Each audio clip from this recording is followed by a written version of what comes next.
It's Oh We Wrasslin podcast. It's time for some predictions of ReVolution.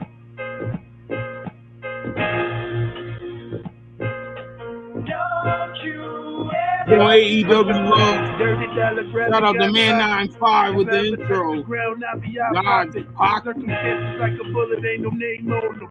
Highs and lows that everybody got a game. Shout out to 5-Star Pod. It's the Bars Off Podcast conversation at the shop raw and blunt. Still remain blue, like the new $100 bill. I was told I got it chill.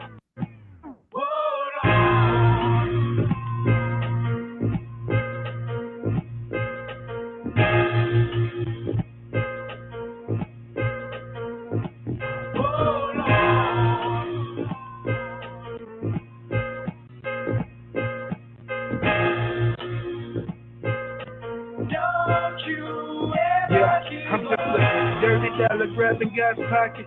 Have I ever touched the ground, I be our prophet. Circumstances like a bullet, ain't no name on them.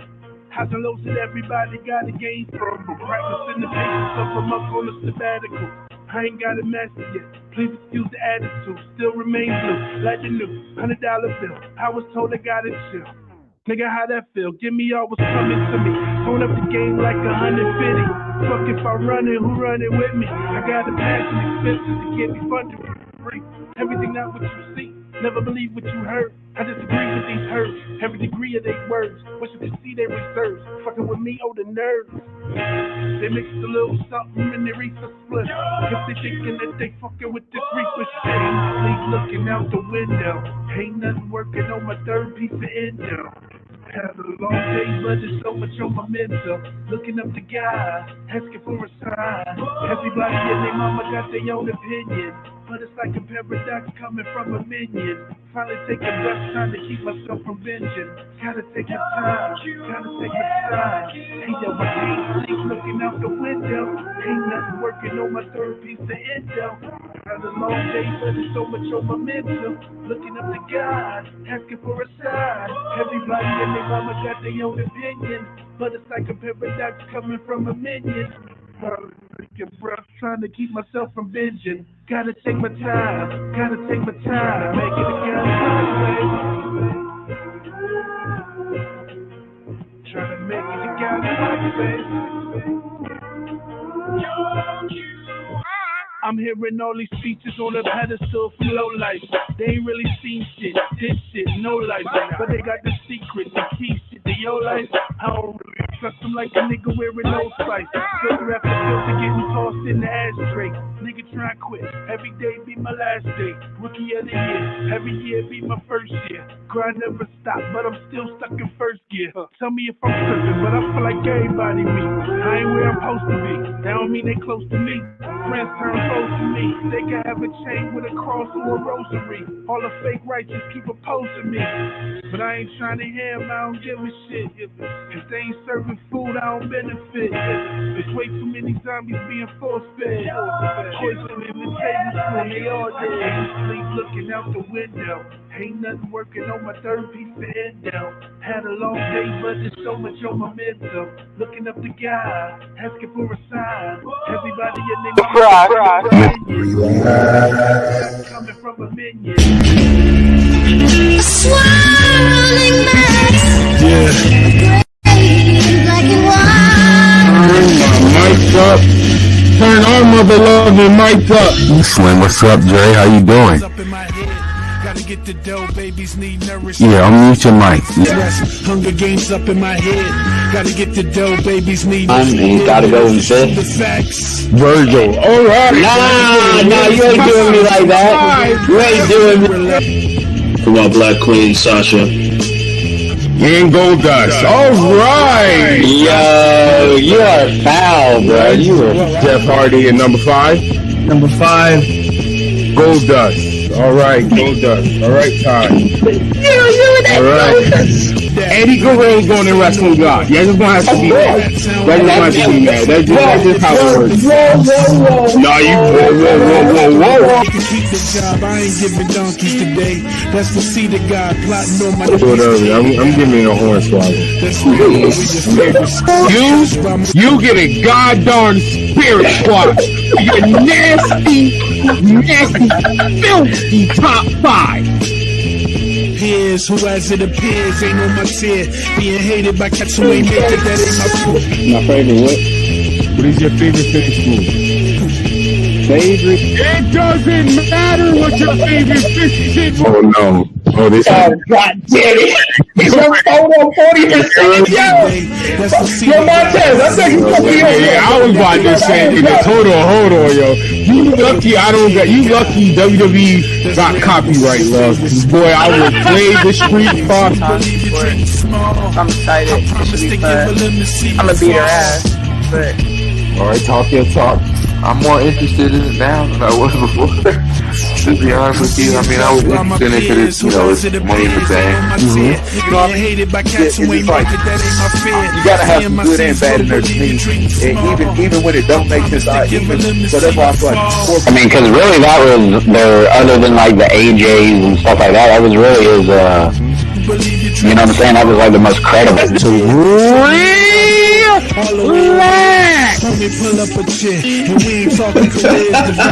Hey, it goes right over my face too perfectly. That is funny. I tried. I swear. Yo, listen. I tried. Stop. Let it happen. I'm gonna need you to relax. Wow. Dog. It's like you knew where I was going to be on the screen. Relax. Yeah, I'm good on that.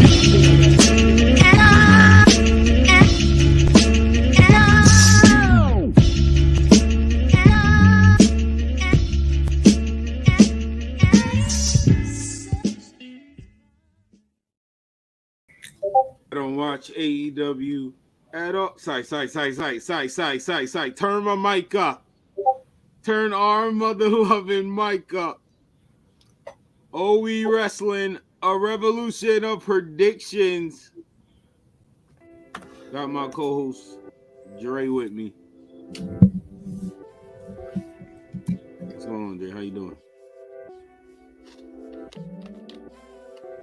Bruh, this is I didn't even do this at the beginning. This is crazy. I have nothing for you. I already did the intro, and you still didn't get it right.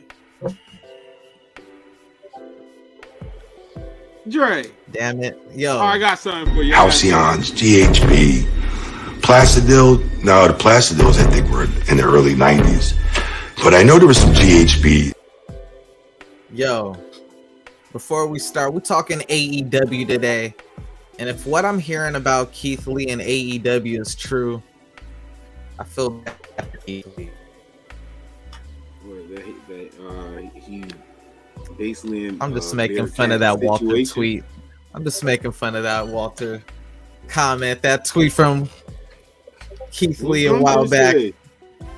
He said the thing, he's like, if what I'm hearing about Gunther or Walter is true, poor Walter when he had to get his name changed and lose the weight and everything. But Walter made he made the adjustment. Gunther, put some respect on the name. I don't know what Keith Lee talking about. I'm proudly to call that man Gunther. He cooking food. You hear me? Gunther in WWE, boy, is Keith different Lee than coming out looking like Black Adam over here and everything. What? He got the Black Adam cape and everything now, man. He coming out looking like a super villain. And your name's still Keith Lee. Bruh, for my anime heads out there, for anybody who watches anime, go back and watch Street Fighter 2, the animated movie.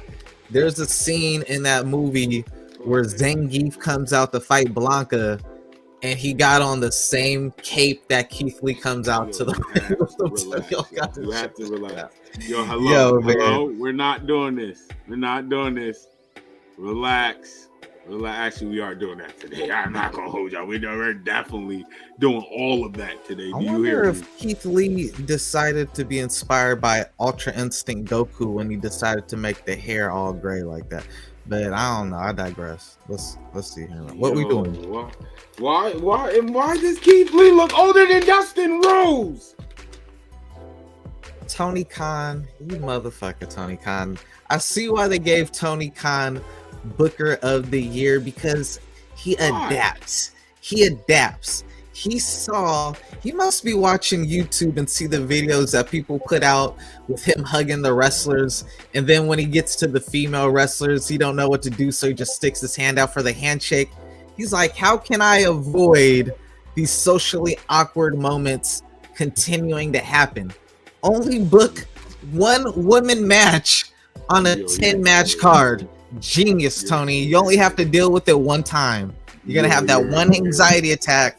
The rest of the time, you be hugging big, strong men like you want to be. Tony Khan said, "Yo, man, I'm only giving 3 of y'all females a check. Everything else is going to the men." Yo, you gotta relax. Nasty. You nasty, Tony. If I was I can't even the females on AEW, you damn near got a argument for a lawsuit right there. Discrimination. Yo, you gotta relax, for real. You gotta relax, for real. Percentage of men to women on the card. Well, why Jay not on this card? What's going on? Drop a bomb. Where is Jay the best booked wrestler on your roster not on the card? Her title has more prestige than both the men and women's world title. That title has been defended more times. Oh my God, no! Grab a collar! It's been defended more times than any other by the same champion.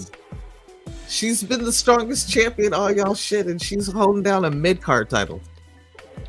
In essence, it's, what are we doing?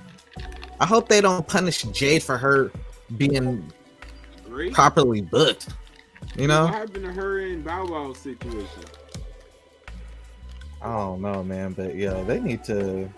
Wait, you don't know? That was like they brought in, they added at the last minute 2 additional matchups, like they forgot something and didn't add Jade to the card, bro. Yo, now you gotta relax. Like, how do you do that? How do you add, oh my God. All right. Do you have the full card? You got all 10 matchups? Oh my gosh, oops. Oh shoot, we forgot. You got all 10 matchups on the, on that poster, I think is all the matches. Yeah, that's the updated card. Well, the last time I saw that was the updated card. Hold on, Yo, this is so disrespectful. Booker of the Year. Booker of the Year puts the Ring of Honor World Champion on the kickoff show in a tag team matchup with Willer Yuta against Alex Reynolds and John Silver. And wait, isn't Willer Yuta a champion too? You got both Ring of Honor champions. What do you mean? They're both Ring of Honor champions. What's he, like the pure champion? Willer? Yeah, isn't Willer Yuta? I can't recall if he still had the title. I thought he might have lost it because I don't really. I remember him challenging Orange Cassidy, but I didn't recall him coming out with the title for that match. So no, not the Atlantic. No. The title is still in the book bag. I hate that. I'm sorry. That's going to always bother me. I cannot wait till he loses that title. I can't wait till that doesn't really bother me for Orange Cassidy and come front. Nah, then me. Like I said the same thing. Me really? Last minute matchup. Oh, hold up. We gotta throw this on there.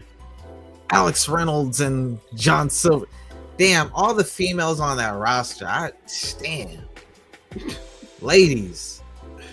60-minute Iron Man. You already know, even if there were like 4 women matchup on the card, say there were hypothetically 12 matchups.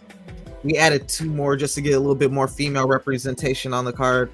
they still ain't gonna get the time that the men gonna get. If you added up the 4 women matchup, it ain't gonna equal up to the 60-minute Iron Man match from that 1 men match alone. That's something WWE is way better with. Is their management for the women? Like, this is nasty, dog. This is like Ari. Oh this man, is like Ari mentioned something just like that. This is like a step backwards, dog. They looking like New Japan. This is like New Japan booking right here. Only 1 woman match. I swear you better give them at least 20 minutes. Facts. Once the bell rings, not counting entrances, bro. Facts. Facts. I ain't gonna lie. Facts. It's sad, bro. I ain't even gonna lie, bro. That make me think Tony a little bit influenced by like the Jim Cornette show, because they always break down their little ratings and stuff, and they always talk about how the women have the lowest rated segments for the most part, with the exception as of late it's been different, but for the longest that'd be the big drop, them in like the elite segment or whatever. And I kind of feel like we only got 1 woman matchup. Like, how much of it is like them, you know, getting in your ear like every time you put the woman on? There's a disconnect, you know? Like, are you really like gonna take advice from a person who's like really, you know what I'm saying? Like, it, like, we might be critical of Tony, but we're not biased on Tony. You know what I'm saying? We give him his flowers all the time. So I know we going hard on Keith Lee and everybody right now, man, but that's just a little bit lighthearted humor just to, you know, but in all seriousness, man, I want to see AEW succeed. I'm behaving because I got 30 seconds work for these things. Like, yo, what I've been saying for the past episodes, bro, like, I've been hinting this, and it's like, boy, yeah, I can't just do great wrestling. You can't, even you booking these indie dream matches or whatever, it's going to run out. It's going to run out. Then this is when I said it's going to sink in. Where like, bruh, we need to do stories. This is what I'm going to tell you, when they need to do stories. Definitely. When everybody damn near wrestle, that's why you got to keep signing everybody. But when your main players already wrestle and it come time for them to wrestle again, that second time they wrestle, it gotta make sense. It gotta do something. Like, we know they're gonna do the same match, but add on to it something. That's like saying when who spun the block like a year, Bianca Belair and Becky Lynch. Like, they spun the block and it made sense. Why? Because it was a story, and the story was chilling.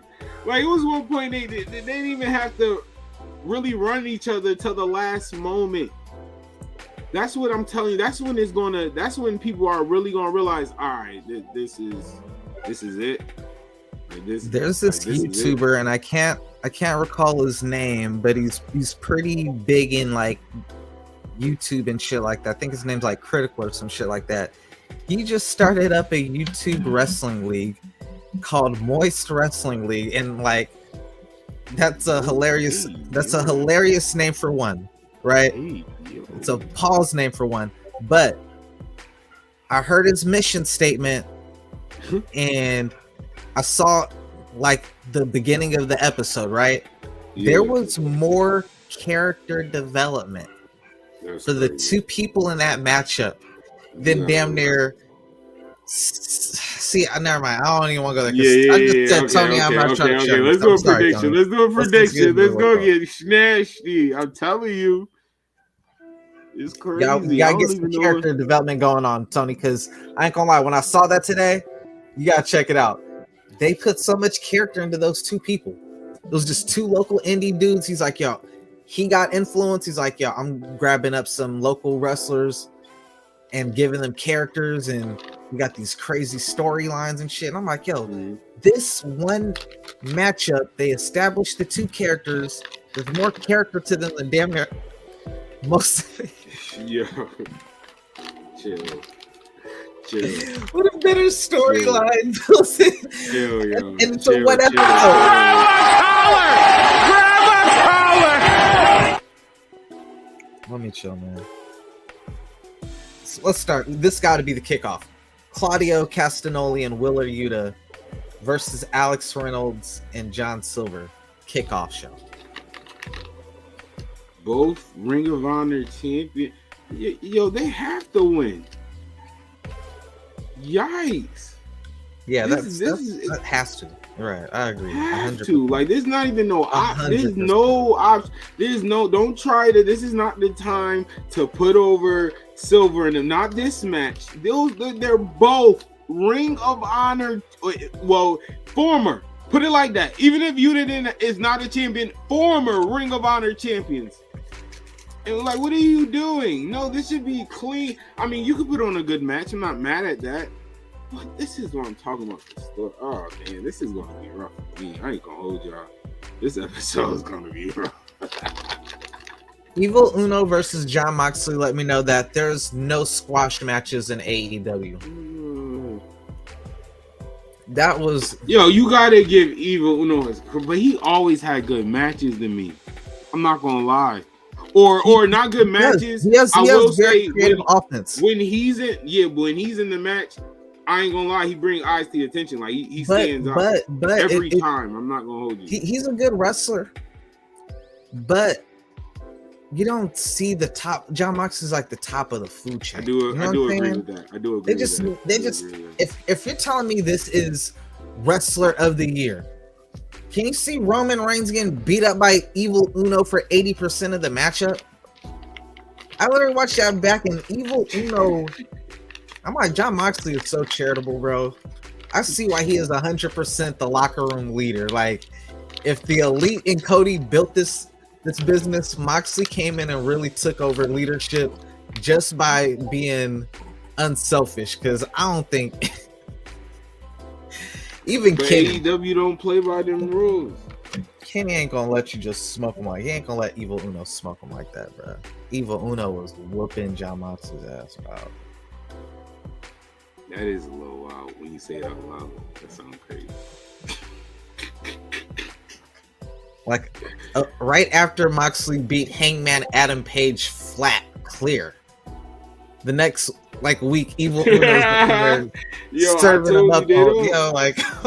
That's why I'm not gonna hold you. It's a little difficult for me. Yo, I'm not gonna hold you. AEW is really starting to make me feel like the old guy, bro. And you know, I always support AEW. I try to back them up when everybody doing the WWE slander, and still, but I have to say this: they're starting to make me feel like I'm old in wrestling, like for real, because they're switching up the wrestling rules. Like, I understand the great wrestling, I'm all for that, but bro, can I get something else? Right, not the disc. Oh, let me calm down.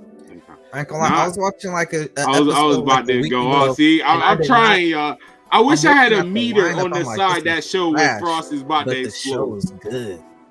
So I'm like, man, like you're gonna have some good wrestling, but man, come on, like we need some stories and character development. The second match after because we both got the same for that. It makes no sense for Claudio and Willer Yuta to lose that, dog. None. That's why I said, nigga, we can move on. All right, none. Booker of the year. Please explain this to me. Hilarious, yo. Mark Briscoe. Like Mark Briscoe. I'm happy he's on the card. I'm happy he's on the big show and everything like that. But he's teamed with the Lucha Bros. When did the Lucha Bros become good guys again? They literally just got out of a best of 7 series with the Elite that they were the bad guys clearly the entire time. Wait, so what match is that? I don't see the pre-show card. What's Mark Briscoe and the Lucha Bros is taking on Ari Daivari, Josh Woods, and your top 10 favorite wrestlers, Tony Nese.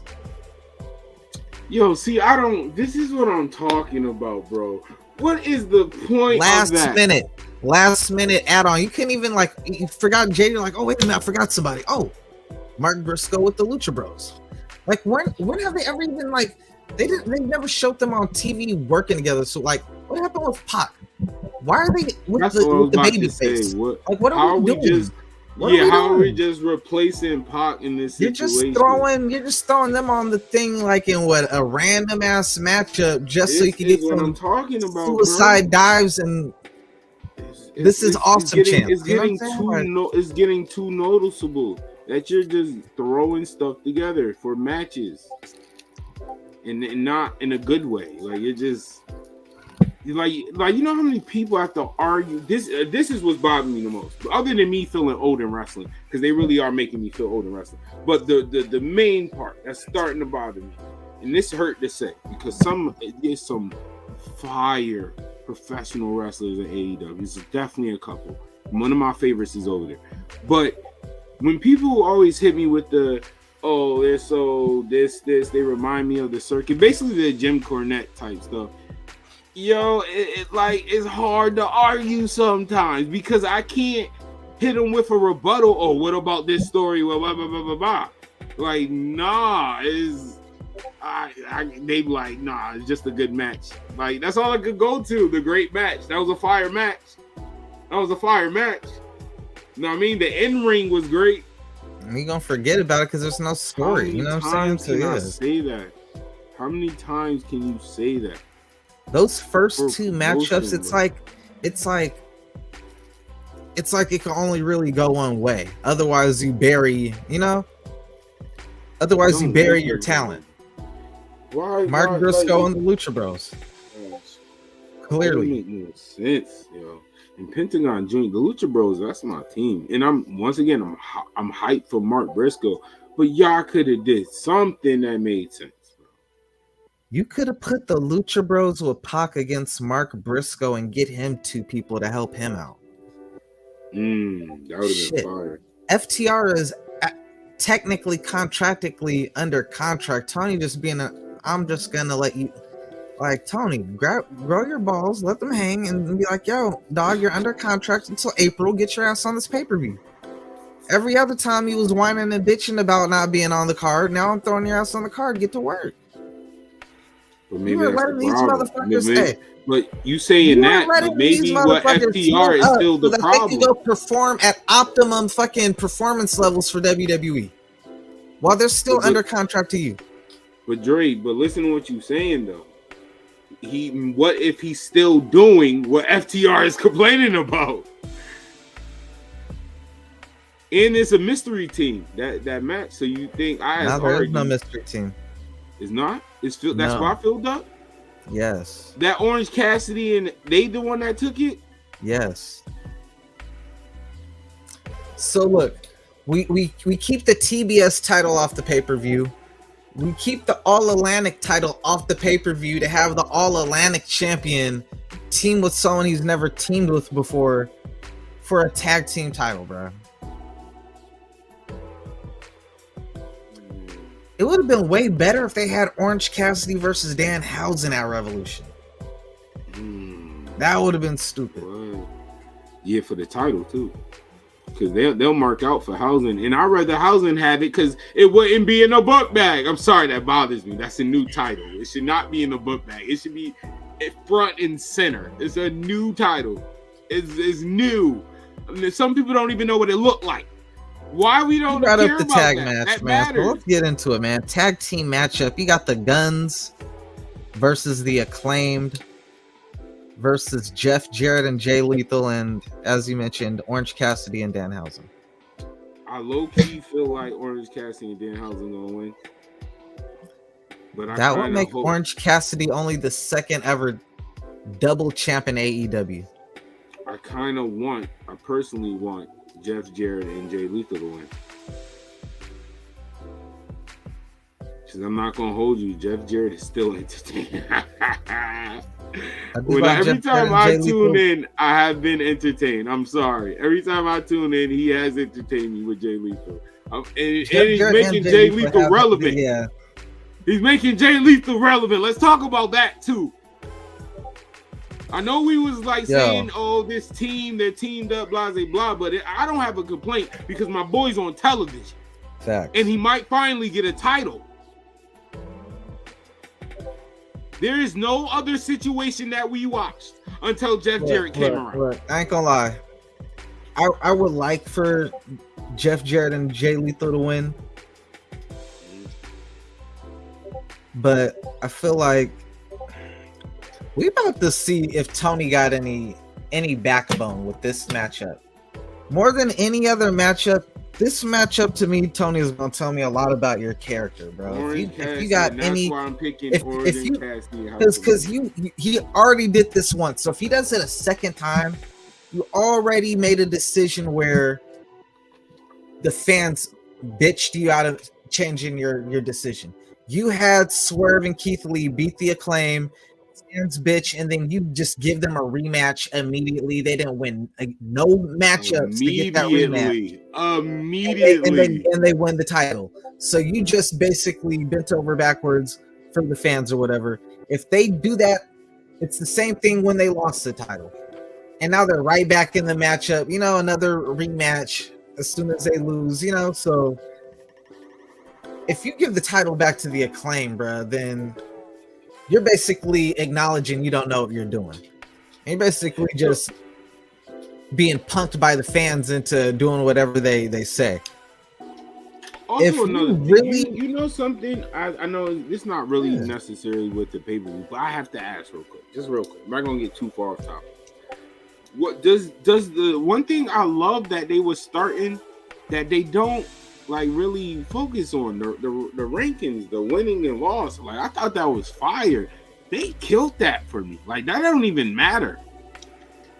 The rankings. What is the point of that? So quick for me because man, what was the point of that? What is the point? I was a fan of that though. Jay Lethal was the person who exposed the ranking system for me because I was so pumped for Jay Lethal to get up in the on TV finally, that when he finally did and he started losing every TV appearance, but he come on with a winning record, and I'm like, where the hell did these wins come from, you know? And I'm like, oh, you counting like these squash matchups against local people on the internet show? Like, fuck that, you know? Like, yeah, nah. But there's too many titles constantly changing hands. Too much to the point that the titles don't mean nothing. The TNT title's in that situation right now. Oh, you gonna fuck around and have the AEW tag team titles in that situation. And that's why the TBS means the most, because whoever beats Jade, that the trios title been in that situation. The AEW World title been in that situation. Like literally all of their titles, other than the TBS title, they switch hands way too frequently. Yup, and that's why from day one you heard. That's why I'm a big supporter of like Roman Run, because I always said I like a long reign. It makes sense. It makes the title important. It builds that dude as the ultimate babyface or the ultimate heel, and whoever beats them is gonna go over. Because now you can push a younger talent to beat that ultimate babyface or ultimate heel, and now you got a star. Now he can hold it for a couple months and you can have a change. But don't do that multiple times back to back for every title. Now we just like everything is always hot potato. Whoever low-key predictions is whoever the fans love, that's who's going to win, and that should not be wrestling. Yeah, that shouldn't be. The guns need to win. The guns need to win. I mean, you decide to do it. A lot of people felt they weren't ready, but shit, stick to your guns. Bars. At this point, you might as well just have Billy Gunn go back to his kids. Yo, if they do that and the Gun's still heel, you got to make that make sense. They're not gonna do that because the Scissor Me Daddy. They still want. Are you sure? They still want. Sure? I'm like, I feel like it's run its course. Like, throw him with his kids. They need him more than him now. That is nasty work, yo. That is nasty work. Low key, nah, don't go back to your kids now.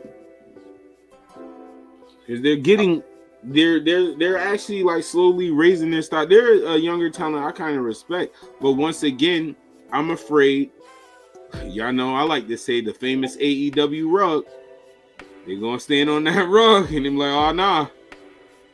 All right, who's next? Look, them getting the tag team title, they need to have a little bit of a lengthy reign with it because at this point, I'm sorry. Because at this point, they kind of tarnish the titles if they don't. Now, if we can at least get the titles that make them somewhat, you know what I'm saying? If we could give them a little bit of shine, then it's not an asterisk when you look at like the lineage of the tag team titles and you see them on there like, oh, they were the champions. These titles don't mean shit because this jobber ass team is the champion. But if they start off a jobber, but they have a nice little run to where they establish themselves a little bit, then at least, you know what the problem is? Like I said it in the past, but if you really not really thinking about it, and I'm starting to see it, I'm right. I'm not saying I'm always right all the time, but boy, I be seeing the vision. They went down that road of, yo, we want the, how they're watching WWE too, and Ari been saying this too, but it's proven, bro. When I say y'all watching WWE too much, you can tell y'all trying to build a history too fast instead of letting your history happen itself. Why y'all don't have faith that y'all can have? Y'all don't need to have. We don't expect that in the first 2 or 3 years to be like, oh, our main event, a 7-time champ. Like, no, what do you mean? We know you just started. like you got day one fans. They know where you started. That honestly, what y'all not thinking, that's kind of dope. Like the only 2-time champion, like getting those, like that's fire. Y'all rushing stuff that's fire to us. Y'all starting your own records. Y'all want us to look at y'all as an alternative brand. So that's a fresh start. Bryan Danielson, when he first ever AEW World Champion. That's dope. Yo, and then the first time they say somebody's a 2-time AEW champion and like y'all 4 years in, that's dope to me. That means it been some fighting champions. When you say it out loud, it been some champions. I mean, but dang, now it's this last year the title been all of a sudden just going back and forth, crazy. Like damn near all of them. Damn near Crazy. all of them, with the That's exception. What I'm saying. I think they're trying to catch up with numbers. Like speaking about WWE and how they're trying to watch too much WWE, they definitely are watching too much WWE because Tony Khan must have watched, or you know what? Not even Tony Khan, Jungle Boy, because the last pay-per-view, that steel cage match with Luchasaurus, he even said it was a, like a love letter to the Hell in the Cell, Shawn Michaels versus the Undertaker. Yeah, they have said they imitated a lot of matches though. And so now him and Christian, apparently they just announced. At first it was announced it was supposed to be a street fighter, like a no holds barred. Now it's basically a buried alive match. That's what Ari was talking to me about. WWE. Basically like buried said, alive. man, I watch too much WWE, man. Buried alive, Jack Perry versus Christian. Who you got for that one? I want to pick Christian, but going to the storylines that I always prediction, but Jungle Boy's gonna win. As he should. Jungle Boy should win. This ends the story for this. Well, it should be. I don't know. They might extend it because he hurt his arm, so they feel like it's some stuff they want to run back. But I say cut it because I like the story. I did like the story. I like the Luchasaurus.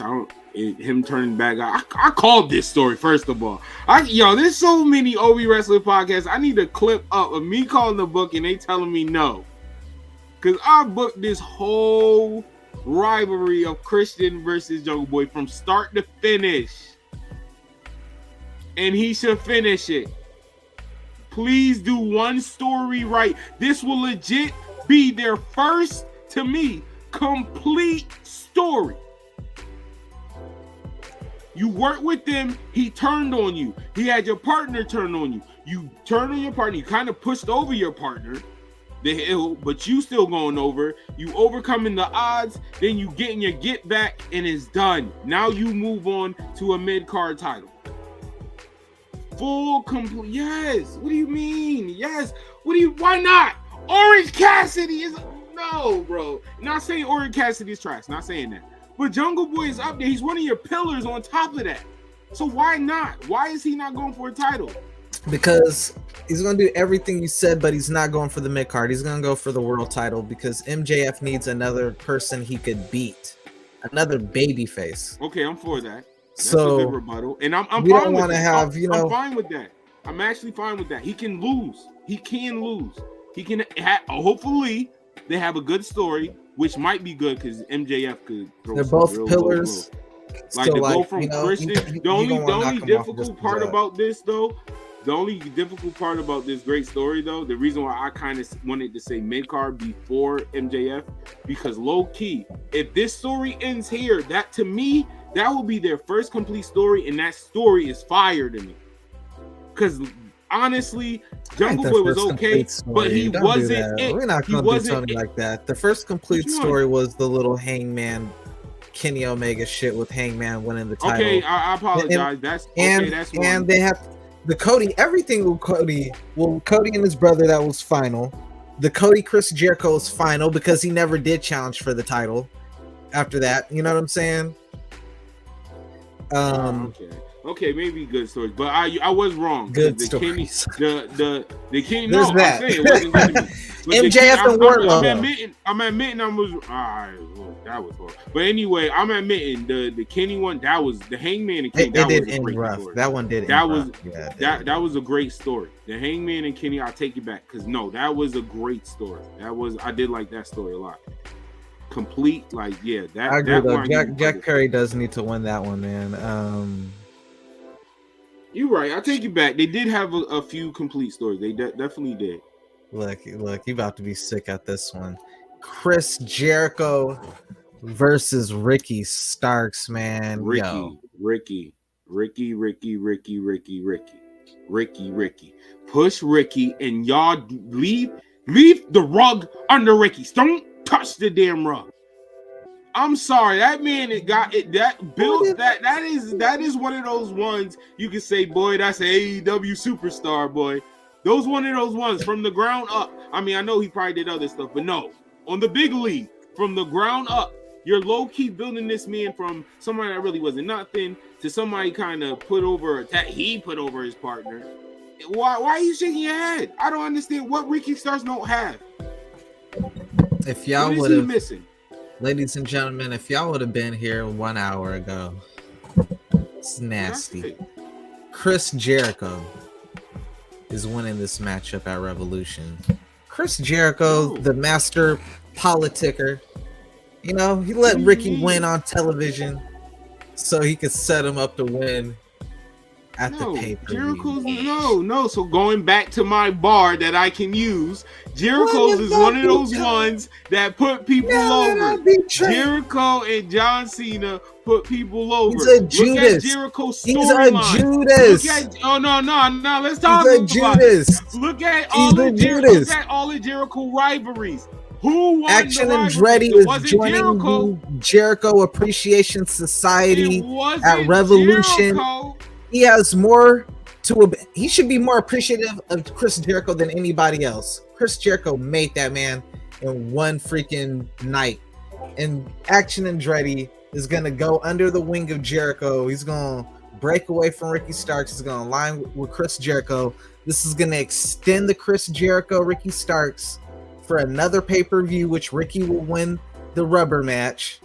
Because it keeps Ricky, if Ricky and Chris Jericho, it can't end now. I can see that Ricky won. It can't end now. All right, you might because be right. MJF, we need to save Ricky for MJF. And coming off this, it's like we already know the winner, Samoa Joe and Wardlow, got Powerhouse Hobbs in the rear view. You know what I'm saying? Mm-hmm. Then if you have Christian Cage and Jungle Boys wrapping up, so like. Mm-hmm. Bro, you need to have something to keep Ricky Starks away from MJF for a little bit longer so that MJF can have a little run. He's smoking me. I ain't gonna lie. So that he can give the title up to Ricky. He cooking food, y'all. I ain't gonna lie. He cooking food. I would have him give the title up to Ricky. I can see Jericho winning this one, but I still got Ricky Starks. You know why Chris Jericho's gonna win this matchup? The reason got me because I didn't know Ricky and that You know other why? dude was still working together. I didn't know they still was cool. So that's why I'm believing you. I'm not gonna hold you. I can definitely see him turning. Chris Jericho's winning this matchup because he said he is never going back to WWE under no circumstances. He has no desire. And on top of that, Ricky Starks was at WrestleMania with Cody Rhodes the last time. He was just at the Royal Rumble last month with Cody. Getting, making connections. Tony, stay woke, Tony. That man over there trying to make connections. He knowing his contract up, Tony. He over there trying to you just gonna basically build a star for WWE because that's where he's going. No, his contract's up. No, he won't do that, Tony. If y'all keep the rug under home, bro, I'm telling you, because I think Ricky's smart enough to know I can be one of those guys. I will legit be the AEW superstar. They like to look at WWE. Roman Reigns is a WWE built superstar. If Ricky Stark, not saying he's going to be Roman Reigns, but he can get up there. I'm sorry, bro. Dre, you was outside with me. This man wasn't nothing. What are you talking about? I gave him no credit, no praise. Don't put him in no match. I don't. Why does he have the mic? I used to say that. I know. The very first episode, the first GM draft, you gave me Ricky Starks. That's how much.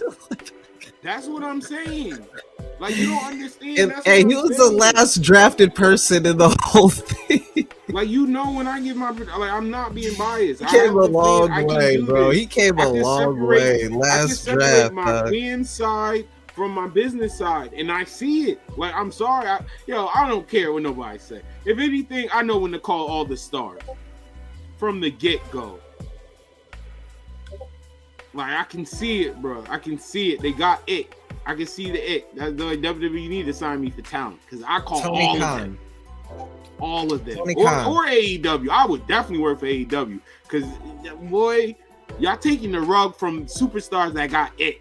Daniel Garcia can slow. The only thing y'all had to work on Daniel Garcia, and he could have learned this on the job, is his promo. He just needed to be that more confident. Other than that, bro, there's so many others. Tony Khan. I'm not even gonna do this. Hold up. There's a Tony Khan. Hear me out, Tony. WrestleMania season is right around the corner. After this Revolution, you don't have because its pay-per-views are like quarterly through the year or whatnot. You don't have nothing for minutes. So it's about to be, I love that. It's going to be WrestleMania, just nonstop WrestleMania coverage. All the hype is going to be on WWE. You need to hit a home run with this pay-per-view. There's something that's been missing from the last couple pay-per-views that you need. And that is, it's been a minute since we've had a big signing. And it's been a minute since we've had a big return or anything like that. You have an opportunity for both because Kota Ibushi's available. Jay White's available. If you could lock down either one of those and have one of them as like, yo, we just signed this person, that would be one big thing. The second, the return. If you can get back, idealistically, CM Punk with the revival for the trio, that would be the biggest thing. That would give them, that would give the AEW fan base like life. You know what I'm saying? Motherfuckers will be able to be up in them. And I'm not a super CM Punk fan, but you're right, bro. That's the moment they need for people to be having like something to talk about for the next month on end, bro. All throughout I gotta tune in now. It's not just gonna be all WWE. You're gonna be hearing people. Oh, you know what I'm saying? I think you really need to mend those fences. Everybody needs to sit down, hash it out. Nobody is seriously injured. The Young Bucks still working. They got the titles back. Kenny, you know what I'm saying? The biggest threat is gone. Ace Steel is gone, so they ain't got to worry about Ace Steel. Going. Yeah, and then you know what help? That's why it helps too, because like the quarterly pay-per-views, because now it stretches out like the championship match if that happens. You know what I mean? Like it's not like because y'all so hot potato, I'm scared. Like y'all is so hot potato with titles right now. It's scary, bro. I just don't. I want y'all titles to mean something. Like I like that. Like Cody Rhodes versus Roman Reigns means a lot because them championship titles on the line. Literally. Like the whoever wins the title, like we're talking about that. Like we really care who wins because it matters. We know it's a shift in the culture if whoever wins or lose. Yeah, there's Roman just no real big let's say Roman implications. lose, everybody's gonna be like, "Yo, what's next for Roman? What's next for Roman?" And if Roman wins, the question is, who's gonna take the title from Roman? It's still gonna be conversation about their title, and they're cheating because they got both of them. MJF is a WWE South champion. They're killing y'all with a AEW. 2-for-1 special. Their tag team titles mean more than any title. Just the way that the Usos have defended those titles. You know what I'm saying? Same thing with the world title. Like, it's nasty right now. They really got to strengthen those titles. You know what I'm saying? With some lengthy runs right now. That's why I don't want Adam Cole to face MJF because which is nasty. That might be the person who takes the belt off him because Tony loves some Adam Cole, bro. You could tell he loves some Adam Cole, bro. They can't fight for a minute, though. I don't like this. Let MJF have his run, bro. Like, he's gonna have a little run, yeah. I was thinking Ricky, but now that I think about it, it'd make more sense for Adam Cole to be the one to do it, probably more than likely. I'm not even gonna go there right now. I'm gonna really not go there right now. Tony, I almost went there on you, dog. Yo, the Elite versus House of Black, bro. This has had no build-up, bro.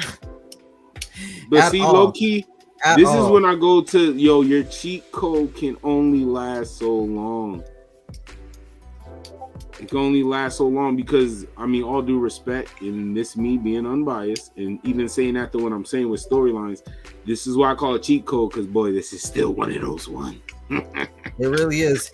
And Buddy Matthews, what is Buddy Matthews going to do now that he has to wrestle against Kenny Omega? Like, damn, you've been stealing all Kenny's V-trigger. Hey. I think he even tried to do the one-wing angel back in WWE too. Like, I'm a Matthews guy. Don't do that. He was wild flagrant. Relax. Leave him alone. I like Buddy Matthews. I'm glad Ari's not here. Oh my gosh. I'm glad he's not here. Jeez Louise. The Elite need to win because, man, there's just been too many other titles switching too back and forth. No, they gotta win. They gotta win. You know? They gotta win. Build it up, especially if we could get Punk and FTR to come out afterwards. You know who I would personally like to see pull up in this too? I'd like to see Miro return because we ain't seen Miro in fucking forever. Turn your mic up. He was literally just waiting. Grab a collar. You know. Are you kidding me? Grab a collar. This is what I'm talking about. Yo, that really added to those videos you posted, dog. Damn, that was lit, dog. Man. Yo, man. I feel for you because I know you took your missus to that event, right? No. Oh, you didn't? Okay, you went. Okay, man. Damn. I want my Vixen, boy. Vixen had it great. Risk it all, boy, with the Vixen was up there. Yo, relax. No, I'm not gonna risk it all.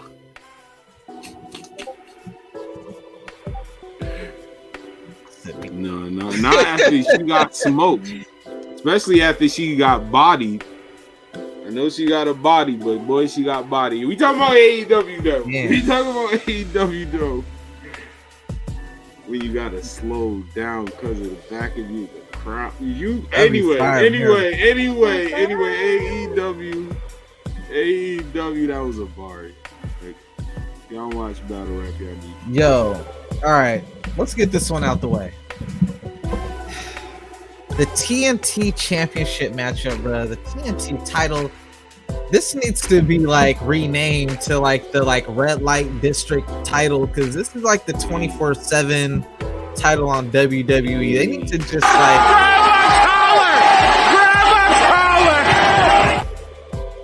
this title has been prostituted at this point, bro. Like, it changed hands like 3-4 times in a month, dog. Like,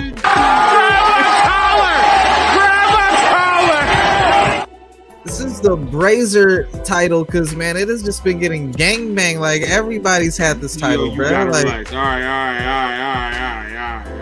Guys, relax. RELAX.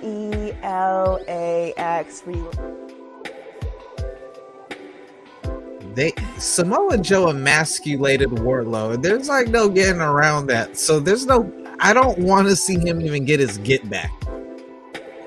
It's over. That was it. Wardlow, I'm sorry. He buried you. 3-0. He beat you cleanly. Let you get up after the matchup. He didn't even sneak you. He looked you dead in the face after the matchup. And then he knocked you out again, choked you out, and then cut your hair off, bruh. That should have been the end of when he dropped the ball. He really buried you, bruh. That ain't nobody's fault but Tony's, bruh.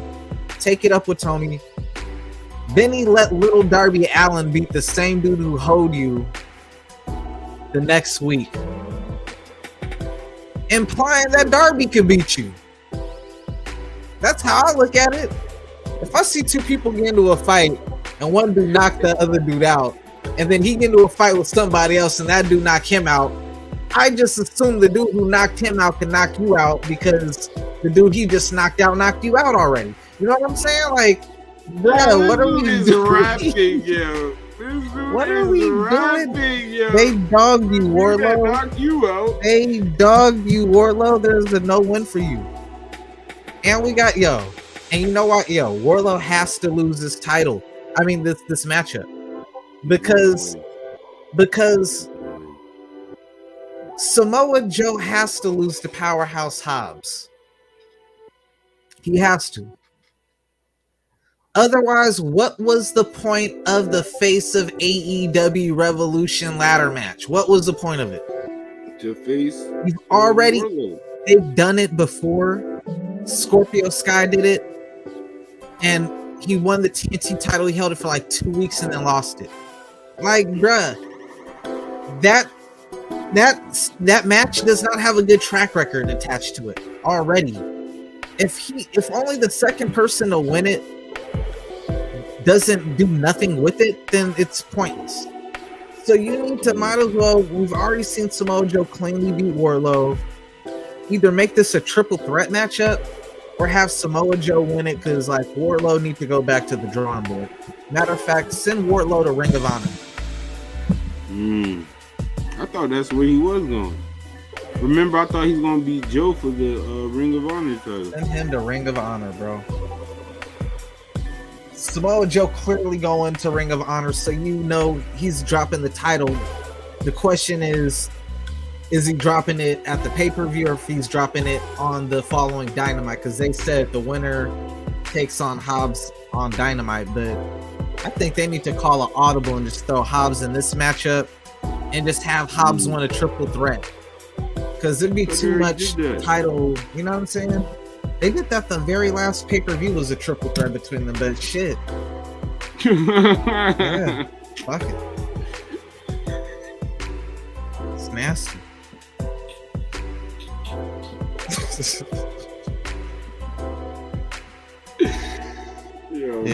nasty, but when MJF walked out, he really dogged Wardlow, bruh, and like they never recovered with Wardlow. They threw him with Smart Mark Sterling right after, and it was just downhill after that, dog. Samoa Joe could have been good if he got the W. Instead, Samoa Joe hold him. Bad. And you know, like, what do black fans say? As he should. Yo, chill. He was supposed to. I ain't mad at you, Samoa Joe. Chill, it's not AEW. He hurt my feelings. Damn right I did. Come on, Joe. Say, think I'm losing to a man with a man bun? Fuck out of here, dog. Chopping that shit off right now, nigga. You cancel culture and that shit.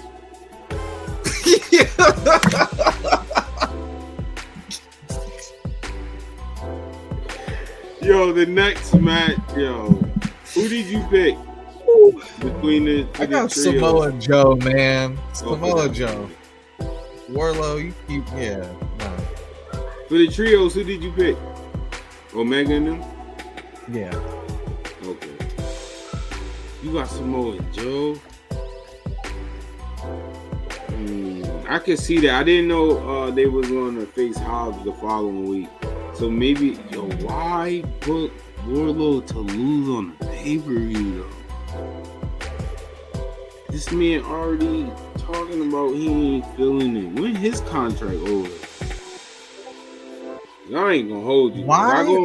If I go in my Triple H bag, I ain't gonna say it, man. We gonna make another Batista. Make this make sense to me.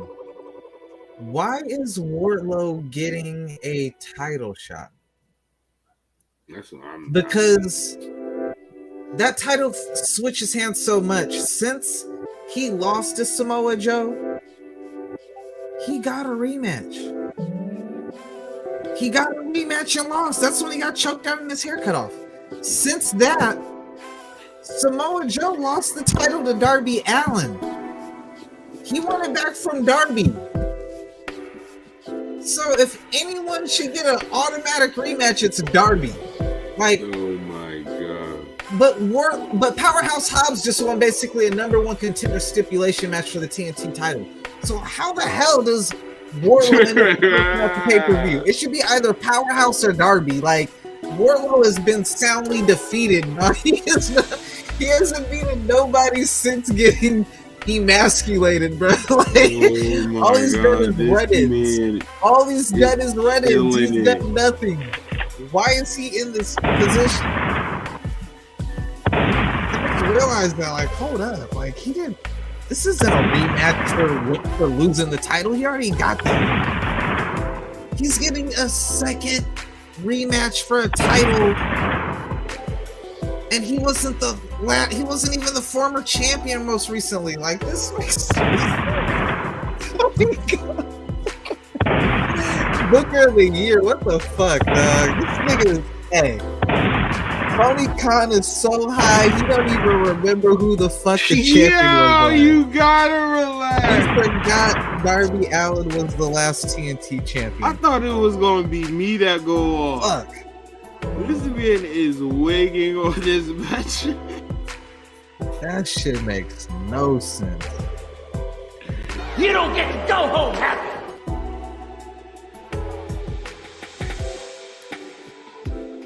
Disqualification. That just needs to be.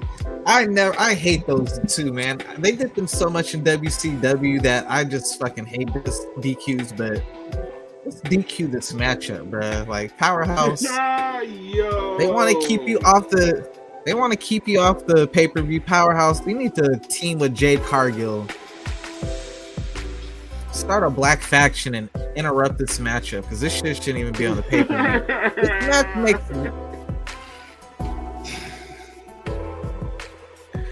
Oh, so now you see what I was talking about. Okay. All right. I felt the anger.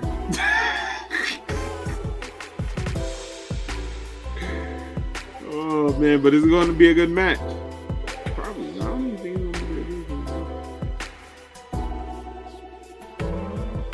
All right, but you got Samoa Joe. I got Samoa Joe. Yeah, let's move on. Texas Death Match, Hangman Adam Page versus John Moxley. Moxley's gonna lose, but he shouldn't. I ain't gonna lie to you. I don't want Moxley to go over stuff. Yo, you know what I compared this to earlier, bruh? Hangman Adam Page versus John Moxley Man, I must have smoked some good shit when I came to this conclusion. This shit is like, yo, this is like if Stone Cold Steve Austin had Mick Foley's Three Faces of Foley gimmick. Like Hangman Adam Page would be the hippie dude love version of Stone Cold, and John Moxley would be the Cactus Jack version of Stone Cold Steve Austin. Yeah, like you mean are like Mick Foley? AEW. You mean Mick Foley? Nah, because John Moxley's steady with the blood on his face trying to do that Stone Cold Bret Hart WrestleMania spot. He does it every match habitually. Fucking the cowboy shit. It's just that one promo really, it stuck too. Like no matter how many times he'll have awkward promos, like every now and then he'll have a hot one and it'll get hot again. Hangman need to go back to that drunk persona, bruh. We need to get the Hangman that would drink people's drinks and shit, but not be a little emo bitch about it. Just like, I like to fucking drink beer because I'm a fucking adult. You know what I'm saying? And I drink beer and like fucking, cowboy shit. I'm not friends with Matt and Nick Jackson no more, so I'm fucking drinking myself out of depression. Like, no, get out that emo shit. And like, I drink beer because I'm a fucking badass cowboy. You know what I'm saying? Cowboy, Texas death match. I figure this should be your matchup to win Hangman Adam Page. You already lost the last matchup to him.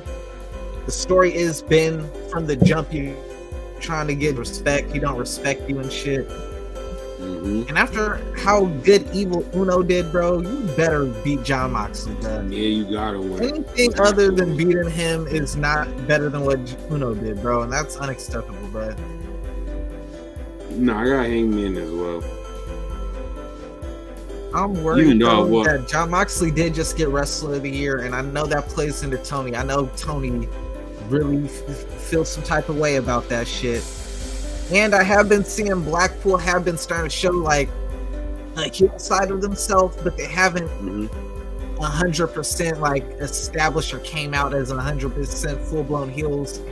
This could be the pay-per-view where they fuck around and do that, and I wouldn't be mad at that. I kind of do want Moxley to win because Hangman is better as an underdog, like constantly trying to, chase as opposed to, But this is him overcoming the underdog story, though.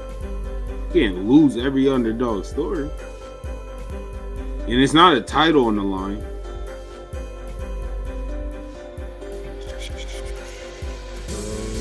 Man, you know what? I see Moxley winning this one.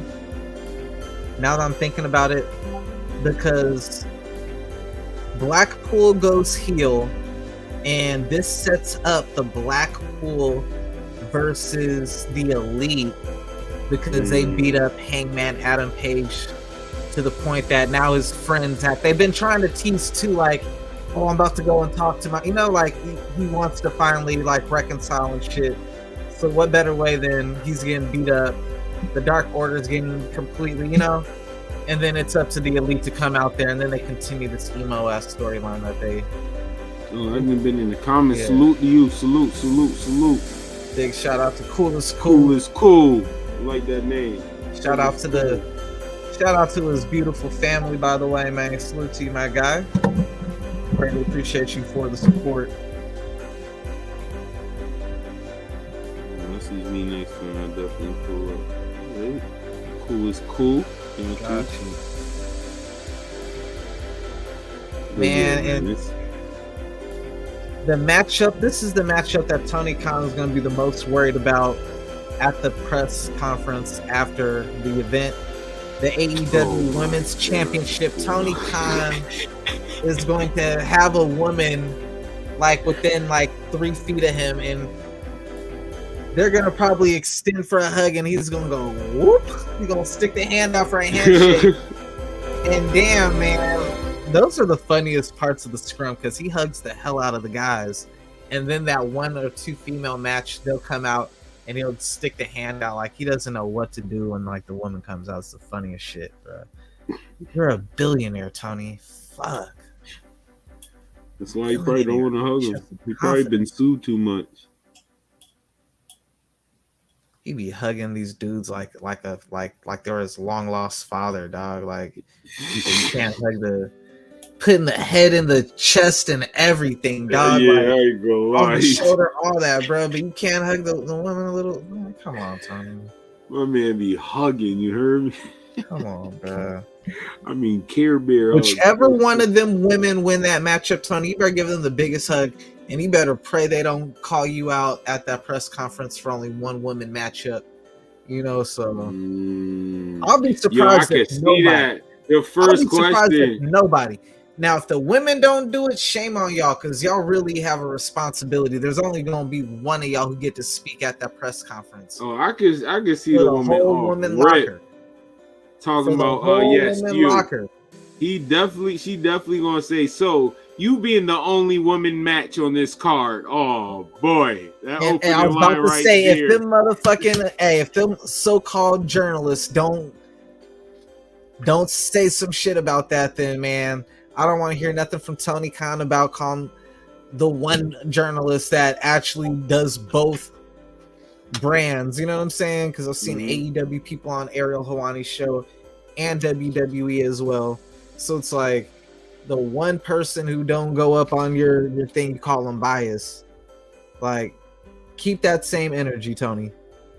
Sure. You should, man. Damn, that's fucked up, bro. I ain't even gonna lie, bro. I'm pissed off there's only one female matchup on the card. This is Andre Roshi, dog. This is Andre Roshi. We couldn't get Kiera Hogan and Sky Blue on the card, bro. We couldn't get some Napoleon Cheeks on the show. All right, that's what God, this is. Vanilla, strawberry, and chocolate. We couldn't get Jade Cargill and the little whatever card is. Match. Hey, get him. Who had all flavors? Relax. RELAX. Relax. We don't want to put too much on wax before they go up against the line. You know, we are going to see, I guarantee you, Hikaru Shida going to say some shit on Twitter, though. She been calling out on Twitter about the Japanese women's wrestlers not getting a fair shake on AEW for a minute now. They started off the promotion. The first year, they built that women's revolution. And this last year, this most recent year, they've hardly been featured. And you see when they did do that match, her and Jamie Hayter, that was like the best women's wrestling matchup they've probably done. And it did better ratings than a lot of the men when put in that same time slot. So it's like, bro, how are they not on the card, bro? How you ain't got, I ain't gonna say Riho, how you ain't got Sheeta on the card? How you don't got DMD? What you mean? How you don't have Britt Baker or Jade Cargill? Like, and that's not even me. I know those are my favorites, but like, being realistic though, those are your damn near top women. Like, if you want to compare to WWE, you're talking about, I don't know who to compare to. Yeah, Jade is Bianca Belair and Britt Baker and Charlotte Flair. Like, you literally, even if you want to do recent, if you're talking about momentum, she's Rhea Ripley right now. Why are one of these two not on the card? Not even on the pre-show. Respectfully, I would rather see Jade match or Britt Baker match, or at least give them that space instead of this. And I hate saying that. That's what I'm talking about. Yo, y'all be these matches, y'all be trying to give. They only last so long. Like, I don't want to see. I don't want to see a Samoan Joe match. Sounds crazy to me. Booker of the Year, Tony. This is what you should have did, man. Yo, this should have been a one-on-one. It should have been a one-on-one matchup. This should have been a one-on-one matchup. This should have been Raya versus Jamie Hayter, no Ruby Soho. Ruby Soho should have taken on Jamie Hayter prior to the pay-per-view and lost. And then she should have joined up with the other ex-WWE girls, fucking Saraya and fucking Toni Storm, because all three of them got like a punk. They got the same type of look. So they look like they could be in a faction. Like they're a team. Yeah, they got the same type of style and everything, bro. Like attitude, all of that. Story, similar careers, everything, bro. Like they would make a fire faction, but aside from that, the reason why they should have did that is because the next pay-per-view coming up is Forbidden Door. Mm-hmm. And there's only... They announced that? There's been a thing that shows that the date that it's that the venue's already been set and everything. So the next one's going to be Forbidden Door. Ooh. And the only women crossover matchup you can have is going to be with Mercedes Moné. Who is the best person? What's the biggest money match for that Forbidden Door? Mercedes Moné versus Saraya. The story tells itself. Okay. And they love to take WWE history and story anyway and run with it. It's like a RBE battle league, bro. They will take. I ain't gonna hold you. If I ain't gonna lie, I know they're not. You're right. I'm gonna say you're right. I'm not gonna say you're right. This is not booking. If I worked at AEW and I need that name, like if this is your chance to get a money match with somebody that's my talent. Jade versus Mercedes. Like, and because Mercedes is the only one in a long time that I'm gonna believe, oh shit, Jade might lose. It's Mercedes. She's a big WWE superstar. She just got the title. She's the only one I would believe they would give Japan. All right, you can have that win because that still look good over here. All right, I'm gonna tell you this. Keep Saraya with Mercedes Moné. The reason for that is because the story tells itself. It's already baked in, but two, Jade Cargill needs to be protected at all costs. She cannot lose. And I don't think Sasha Banks could lose. I don't see her as the women's world champion losing to AEW. You know what I'm saying? For another promotion too, your world champion losing to the mid card. You know what I'm saying?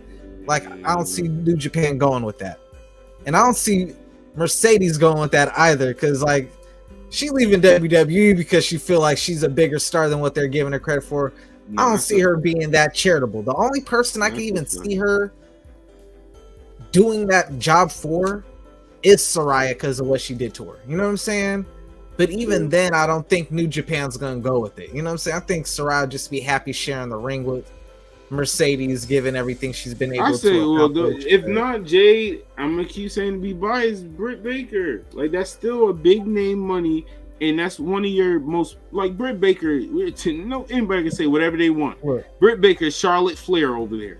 Tony, I'm gonna like, get more women on the card for Forbidden Door. Tony, you take the title off of Jamie Hayter and give it to Saraya. You throw Ruby Soho with Toni Storm. She joins the faction, and then you have Britt Baker and Jamie Hayter taking on Ruby Soho and Toni Storm for the inaugural AEW Women's Tag Team titles. No, they don't. No, I'm sorry. I'm not for that no more. I'm sorry. No, I'm not for AEW getting any more titles. I'm all set. No, the men got 10 titles, and that's why you only have one women matchup on the women. I love y'all, but no, they got 2 titles out of how many? They don't how to do with the titles they got. Like what? I don't know. No, there's less women wrestlers than men, and they don't know what the fuck to do. They only have 2 titles, and one of them is the best used out of everybody. We both said the TBS has been the best used out of everything. So out of all the titles, I'm never going to agree with that, bro. You're talking about women tag team in AEW. Hell yeah, Kiera. They're not even cheeks to 2. How long does that last? How do you cycle them titles? That's when you lead to what WWE was. Because they introducing women tag team titles, and you damn near don't have teams. Eye to eye on this, bro. 4 booty cheeks in a matchup. I'm not.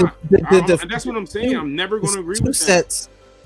2 sets of booty cheeks in the matchup to 4 booty cheeks in the matchup. No, my nigga. That's your problem. Women's tag team division. They need to make it. They need a trio. And they need trios. And they need trios.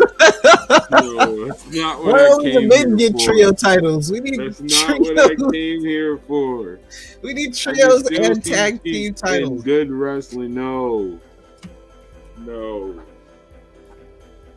Never. I'm all set. No more Kira titles. Hogan. I'm gonna be pissed. Kira Hogan. Pissed. Y'all don't Sky need Blue. no more titles, bro. Y'all don't. God For damn, no you could reason. have put Kira Blue and Sky Hogan in a bra and panties matchup. You've been What taking are you all of doing? these- That doesn't They've been taking exist. all It's these 2023. Guys, relax. RELAX, relax. We don't want to put too much on wax before they go up against the line. Look, they took the Iron Man match. They took the Buried Alive match. It is Like, look, if 2023. you're gonna keep You're taking looking for a WWE, lawsuit. What if is you wrong keep with you? taking WWE matchups, since you want to be WWE so bad, No, they don't even do that. Iron Man That doesn't matchup, make sense. make it a 30-minute Iron Man matchup instead of an hour, and then give us like a gravy matchup with Sky Blue and Velvet Sky and Jade Cargill and cosplay. You want a lawsuit. What is wrong with you? This is why you would never work at a wrestling promotion. You want a lawsuit. You're gonna get sued halfway through the match.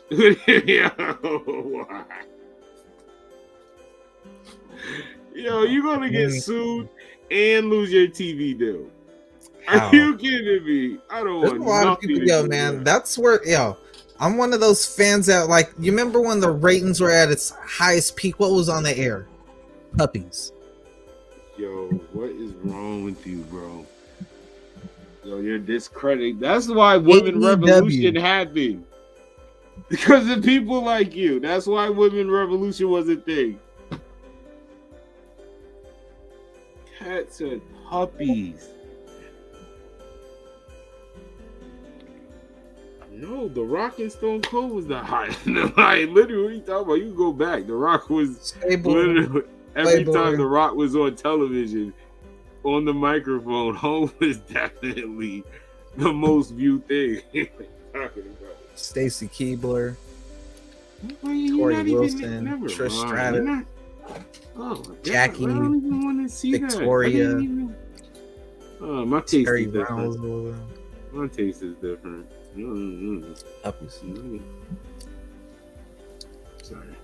AEW World Championship 60-minute Iron Man matchup, dog. Like, that's the problem with the AEW booking, which is why you really got to step up your story game, man. It's like you can tell these are like predictable, dog. They're like so damn like you can see it coming a mile away, dog. Like, yo, Tony Khan, this shit is so predictable, bro. Like, you really need to have like a thank you episode, like, or like something where you just like come on and thank the fans, like a fan appreciation show where fans could call in and like you talk to them and thank them personally for ordering the pay-per-view, bro. Because like we know who's gonna win. Like, this is just straight support that people pay for this pay-per-view, because it's like clear to see who's gonna win this matchup, bro. MJF. It's only his second title defense. Yeah. Why? Yeah, I can't. I'm not gonna lie though. They slightly got my attention on this one because why is this an hour-long match? It's their first time wrestling. There's It- no. I know. What hurts my feelings is though, because I'm not gonna hold you. I'm one of these wrestlers. When I hear a match stipulation like this, now even though this is, I ain't gonna lie, the match stipulation fire. I haven't seen this in a long time.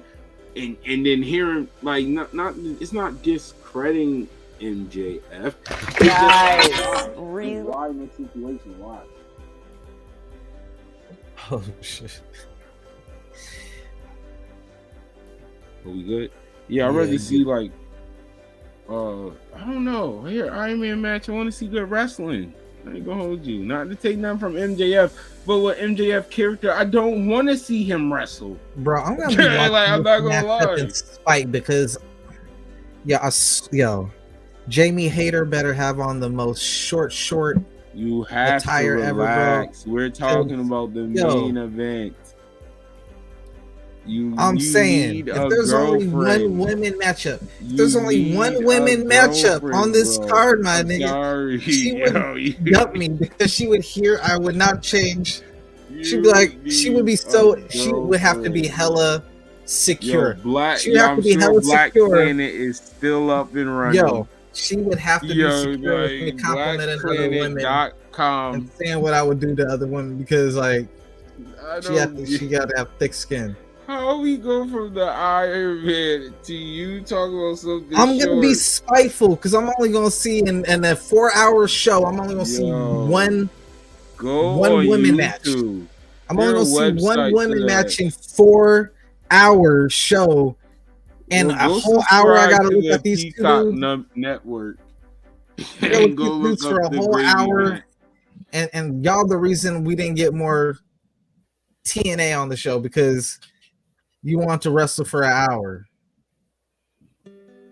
Yo, how you feel about this match? Seriously, though, how do you think? All right, in all seriousness, I know they're gonna knock it out the park. One funny thing though, bruh, what the fuck was up with that Dynamite, bruh? That shit, yo, everything was going perfect, and then here's where they lost me. MJF mentions Bryan Danielson's 2 kids by name. And as soon as he mentions them by name, Bryan Danielson goes, "Stop right there. You say anything about my kids, I'm going to get out this ring and kick the shit out of you." And then old boy proceeded to talk to his kids for like 2 minutes uninterrupted right after, like, yeah, fuck you, hey kids. Hey. Then he walked up the freaking steps, got in the ring, and then they fight. Like, bro, you just sold wolf tickets right there. You just said if you say one thing about my kids, I'm hopping out the ring and we fighting. And then he went on to, hey kids, Uncle Max is gonna fuck up your dad and he ain't gonna be able to play with you no more. Da, da, da, da. And then he walked into the ring and then they start fighting. I'm like, bro, you just said if he said anything about your kids, you gonna hop out that ring and kick his ass, and then you let him proceed to talk to your kids for like 2.5 minutes while you waited in the ring for him to walk up this. It made MJF look like the fucking, you know what I'm saying? Like, bro, what are we doing? But yeah, this is the whole execution. It's been mid. It's been mid. All of it. All of it. Look at this card. What stories have been told? The most Hangman and stories Moxley is Jericho and Starks. Jungle Boy and Christian. Those are the 3. Jungle Boy and Christian. Yeah. All right, we got 3 out of 10 matchups. Got a story to them. If you count MJF and Bryan Danielson, it's mid, but that would be 4. Everything else is really not a story to it. You don't. Then there shouldn't be this many matches on this card, bro. What's crazy? It started off until like the last week at like 6-7 matchups, and now it went to 10. Like Mark Briscoe match, the Claudio match, those got announced late. I don't even know why that's happening. I still don't know why that's happening. They need to announce. They need to have some more unannounced matchups on the pre-show, bro. I ain't gonna lie, bro. Just some women. Not even on no creep shit. It could be freaking Velvet Sky, and it could be Velvet Sky and Riho, and I have nothing sexual or complimentary to say about either one of them. Just need some women on there just to. Yeah, they don't need no match. They need to take matches off. Tony about to hug every male on the roster at the press conference, bro. Like, damn. Shit's how good you think this pay-per-view gonna be, though?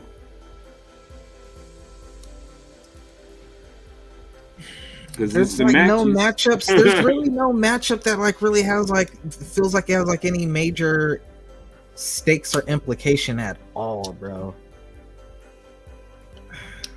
Tony Khan, man, Tony, I know we've been going hard on this one, but man, as someone who's paying $50 tomorrow for this shit, man, I feel entitled to like be very blunt in regard to this. Yeah, I'm not. Like, so people say we hating, but like, how am I hating if I'm paying for this shit? I'm paying for this shit, and this don't even look like it's worth my money. I ain't even.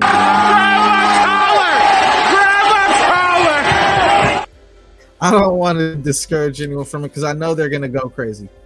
You got the Young Bucks and Kenny Omega, and you got the Lucha Brothers on the card. That's all you really need to like know you're gonna have a good pay-per-view, because they're gonna do every single move in the world, and in the book. So every other matchup, you're just gonna be seeing every other move in the world for its second time. Between those two, they're gonna do everything, dog. They're gonna do everything. You ain't gonna lie. Every single move in the world, they're gonna. I'm just hoping we get like a return or two. We get a signing. If you could get Jay Lethal and Kota Ibushi, that'd be fire. Yo, Jay White. If you could get Jay White and Kota, that'd be fire. I'm sorry, bro. I like I said, I feel you, and it would be fire. Somebody get Jacob Fatu. It's not. How is he still in MLW, bro? Like, jeez, dog. What the hell? They should do that. Bugging, dog. I ain't gonna hold you. They should try to do that. That's a great pickup. Jacob Fatu is a great pickup for anybody. I'm not gonna lie. I don't know how he's not in WWE. Oh my god. Are you kidding me? AEW just announced a special stipulation for the AEW women's triple threat matchup. The winner of the triple threat matchup will go 1-on-1 with these nuts.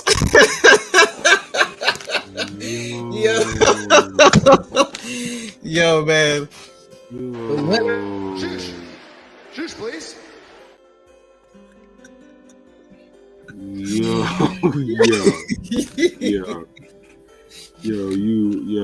have to. I want more for the women's division, man. You over here trying to stifle the women's division to just 2 single titles. We can't get the. Never mind. Yeah, don't do it. I'm trying to get sponsors. You gotta relax. You gotta relax. I'm sure there's some like conservatives or like maybe some right wing people. They might support that. Nah, man, I'm fucking with y'all, man. Bryan Danielson, 1 hour. How can it not be good? True. But how much heel tactics can MJF do?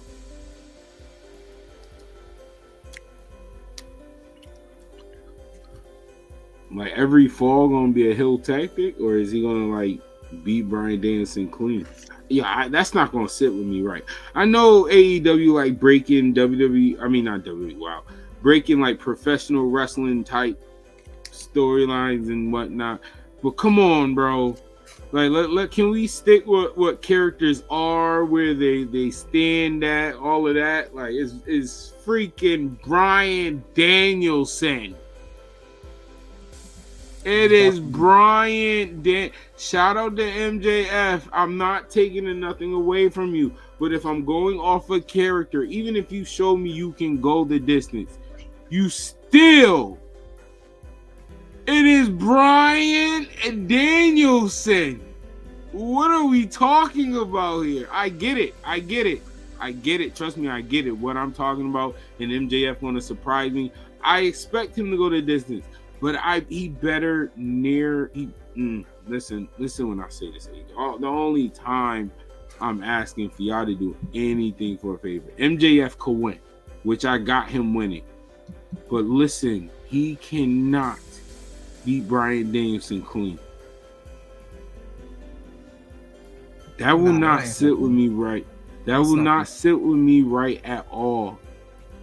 He cannot. If anything, let them tie. They can tie, and on the final fall, you can do the ultimate cheat. I'll be fine with that too. But bro, in a 60-man Iron Man, listen how it sounds out loud, Tony. In a 60-minute Iron Man match, MJF should not beat Bryan Danielson clean. That's the only thing I'm saying. MJF should definitely win. But I'd rather him cheat every single fall he gets. I would prefer that than him to beat Bryan Danielson clean. No, I ain't gonna lie, that might make me stare. That's gonna leave me. Man. I might take a break from AEW. That might be the final blow. Like, I don't get it. And I'm trying to understand. Because it's Bryan Danielson. And y'all hyped him to be the old Bryan Danielson from Ring of Honor. Like, that's me going off a character. This is my fan side talking. This is what y'all making him seem with. He's the old Ring of Honor, the dangerous Bryan Danielson mixed with a little now. He's the super Bryan Danielson, the Red Dragon. I'm not even calling him Daniel Bryan. I'm calling him Bryan Danielson. Even if he was the Daniel Bryan character, I'm sorry, respectfully. I'm worried about with Bryan Danielson, man. He's been so unselfish. He ain't even the leader of his faction he's in. He up over here. He been doing a lot of putting people over, Daniel Garcia and people like that, bro. Like, you gotta be selfish sometimes, Bryan Danielson. You know, I get it with MJF, but like, so far his world title run ain't been super crazy or nothing like that. You know what I'm saying? Maybe it might have been too early to put MJF in that position. You know what I'm saying? Mm-hmm. You don't know what's going to happen with his contract. His contract is up in 9 months. So you don't know what you know what I'm saying? Like, what are you going to do? Like, you going to try to, like, have him be the champion in hopes that he resigns?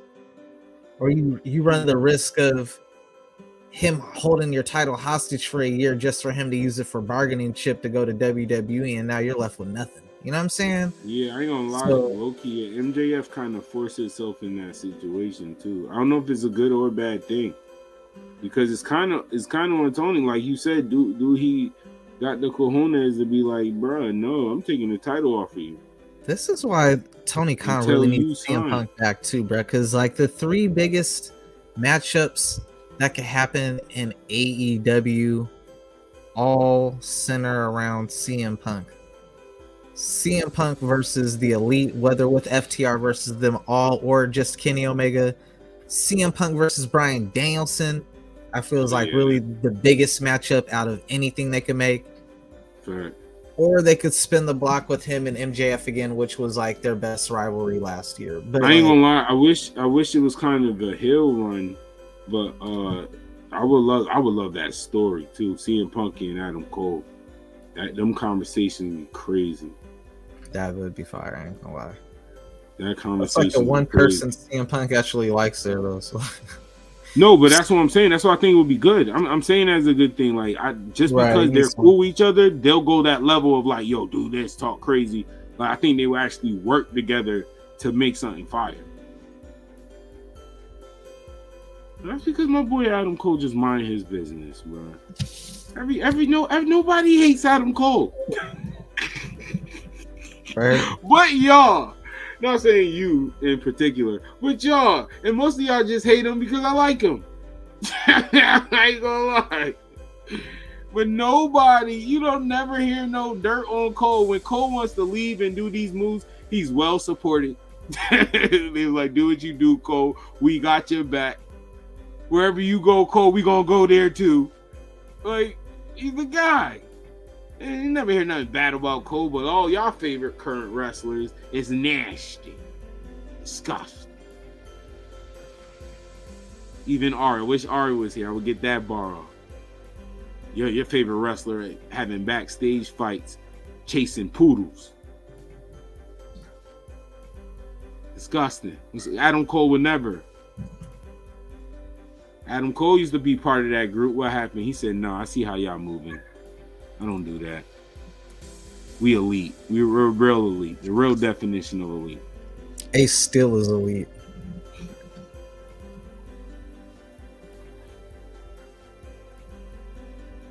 The big bad boogeyman is gone, man. Y'all need to work it out. It wasn't CM Punk who really did damage. He had a broken arm. I swear, if y'all lost a fight to a man with one arm, you should laugh at that shit. And you shouldn't even, like, you should be mad at yourself, but you cannot be holding no grudge against a man who defended himself with one arm, bro. Like, you gotta be like, yo, salute to that dude. That dude with the one arm said, if he sees us in the hallway, he gonna keep the same energy. And we pulled up on him, and that one arm nigga whooped our ass. Like, yo, like, you can't even be mad at that nigga. You so can't. Who's the problem? Who's the problem? Steel is the problem. He was the one with the steel chair and the bite. Ace is gone. You ain't gotta worry about no one getting bit. No steel chairs. Yo, man. The fucked up part was Ace Steel was trying to set Nick Jackson up for the Van Damme there. You know, you toss him the chair, then he do the kick. Yeah. He didn't catch it. He didn't catch the chair. Just... Yo, he missed his spot. He didn't get to do it, man. Nah, man, I don't want to do that because that's gonna make them not want to fucking do business, man. Yo, Dax Harwood, bro. I don't know if you've seen his podcast, man. It is freaking hilarious, dog. No, I didn't even that know dude. Yeah, I appreciate it's like every thought that comes to my guy's brain, he lets you know. Like, they posted the congratulations to a bunch of people, and then like immediately, like, where's mine? I'm just like, yo. Man, I hope FTR does come back. Hopefully that is set up for something, but I don't think it is. I think it's just Dax really feeling like slighted again, just like when Road Dogg didn't tell him thank you after the matchup. In which case, I'm like, where do you go, Dax? Like, you over here talking greasy to both companies, really. Like, sound like a little mini CM Punk over here, I ain't gonna lie. That's his boy. All right, man. Shit, man. Well, we ran down the card, bro, so I feel like might as well wrap this one up. Yes, any additional last like wrestling stuff that come to mind or anything? I mean, pretty much after this, shout out to AEW. This is why what you have said earlier, they need to really knock this one out the park, because already it's just WrestleMania talk. I'm not gonna lie. Cause this some that right Roman versus Cody, boy. I'm sorry. I'm gonna say what I said to Dre. Cause Dre, what he said, I feel him. He might be right. I'm saying what he said. He might be more right than me with the Jericho and Starks. I see it. Jericho should win because it makes sense. He with the dude. Blah blah blah. Get it. But I've been arguing with all of them. Cody might win at Mania. Then this is good. See, this is good booking because they know how confident I was, but I'm sorry. I'm still picking Roman. Same situation. I'm still picking Roman to walk out of Mania. But I'm sorry, the one thing that is either they doing a great job of trickery or they mentioning Dusty a little too much for me. In a good way. I'm not going to side. That last promo was fire. But since Cody started, as his father's been brought up, I'm like, I'm a visual guy. And Roman, and I think Roman, I still believe in the numbers and that visual of like he going, the 1,000 mark and all that stuff. But Butterama, the visual of them, the whole finish the story, and then even though they could go past that, but what's adding on to that is the whole comparing his father to not having this spot and to the visual of Cody made the history of his father. I'm sorry. Oh man, I'm still picking Roman to do the job, man. Cody about to do the damn job, and man, I want to look up Cody's age, man. I swear, Oh, Cody, you no. better not be. Hold up, for a reason. Because, man, he was talking to Roman like Roman was like his elder, bro. And I'm like, I could have swear Cody's older than Roman. And I'm just like, bro, you calling him sir and shit like he's like your elder and shit. Like, he's like, I'll see your thing, sir. And I'm just like, bro, like, ain't this dude Cody like, the super baby face. Yo, Roman Reigns, and to take your line, man, grab a collar. I didn't get to see Raw or SmackDown, but I didn't see SmackDown. I saw Raw, I didn't see SmackDown. But I saw that segment earlier today, and when Roman told that dude, hey, what your dad didn't teach you, don't worry, I will. Yo. Grab a collar! Dog, I lost it. I was like, oh, like, fight him right now. You ain't even gotta wait for us. Sorry, dog. Another thing, I know a lot of people. I'm like, you just bodied this dude and then stuck your hand out like shit. And then Cody gave the most. Cody's a super babyface. I give him credit. He does his babyface role very good. He does. His response wasn't super crazy, but it was just so babyface. I'm like, yo, this man is really a natural babyface. Part of Cody be pissing me off though, because some of it just doesn't come off, you know. And Roman even mentioned too, like, man, you sounded like you rehearsed that like all week before we got, you know what I'm saying? Like, there was no mistake. It was just, I'm just like, bro, I'm like, when he's like hyperbole, I'm like, bro, who fucking talks like that? Like in like a conversation, like a, you know what I'm saying? Like, bro, you're like, I like Cody as a babyface like way more than a heel. Like, show your intelligence. You know? I don't like heel Cody at all. I like babyface Cody more than heel Cody. A lot.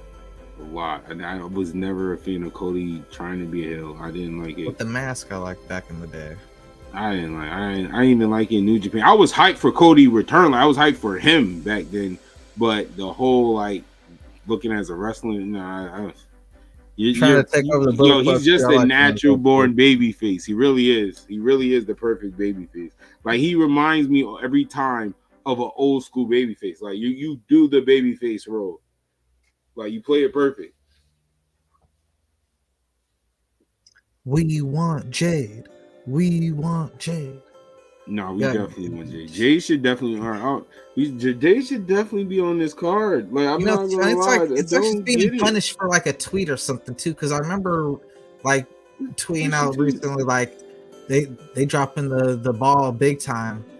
And you're like, what are they talking about? You've been like undefeated and everything. You know what I'm saying? Even though like they dropped the ball on your 50th victory, you know, but see, this is what I'm talking about, though. So this is, oh my god, bro!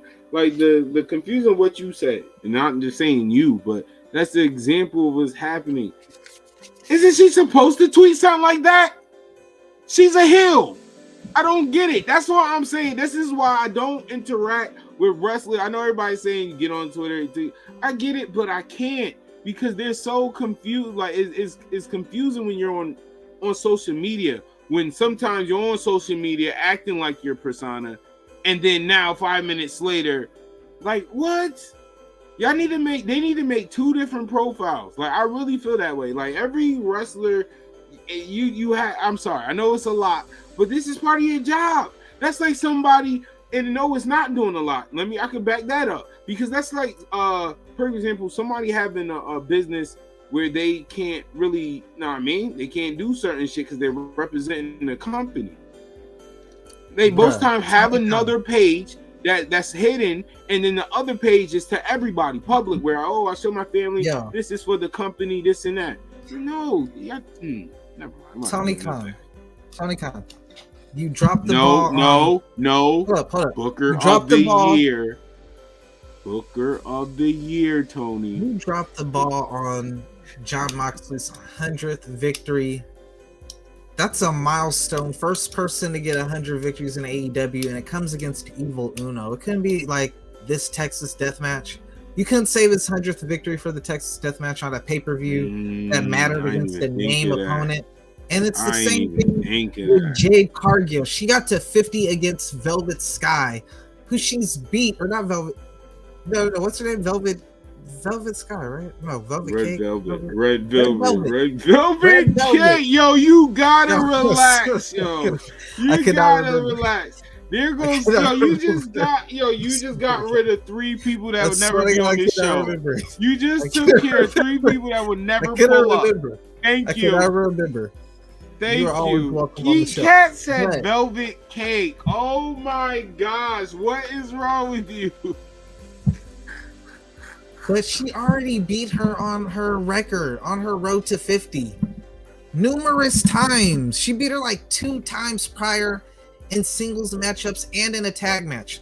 Like, You want to add why are tag you team. beating her for a 4th time on a milestone like 50? You got her to 49. You couldn't save the 50th for the pay-per-view, and you don't have nothing for her at the pay-per-view. You got Britt Baker, your biggest women's star on the roster. She's not on the pay-per-view.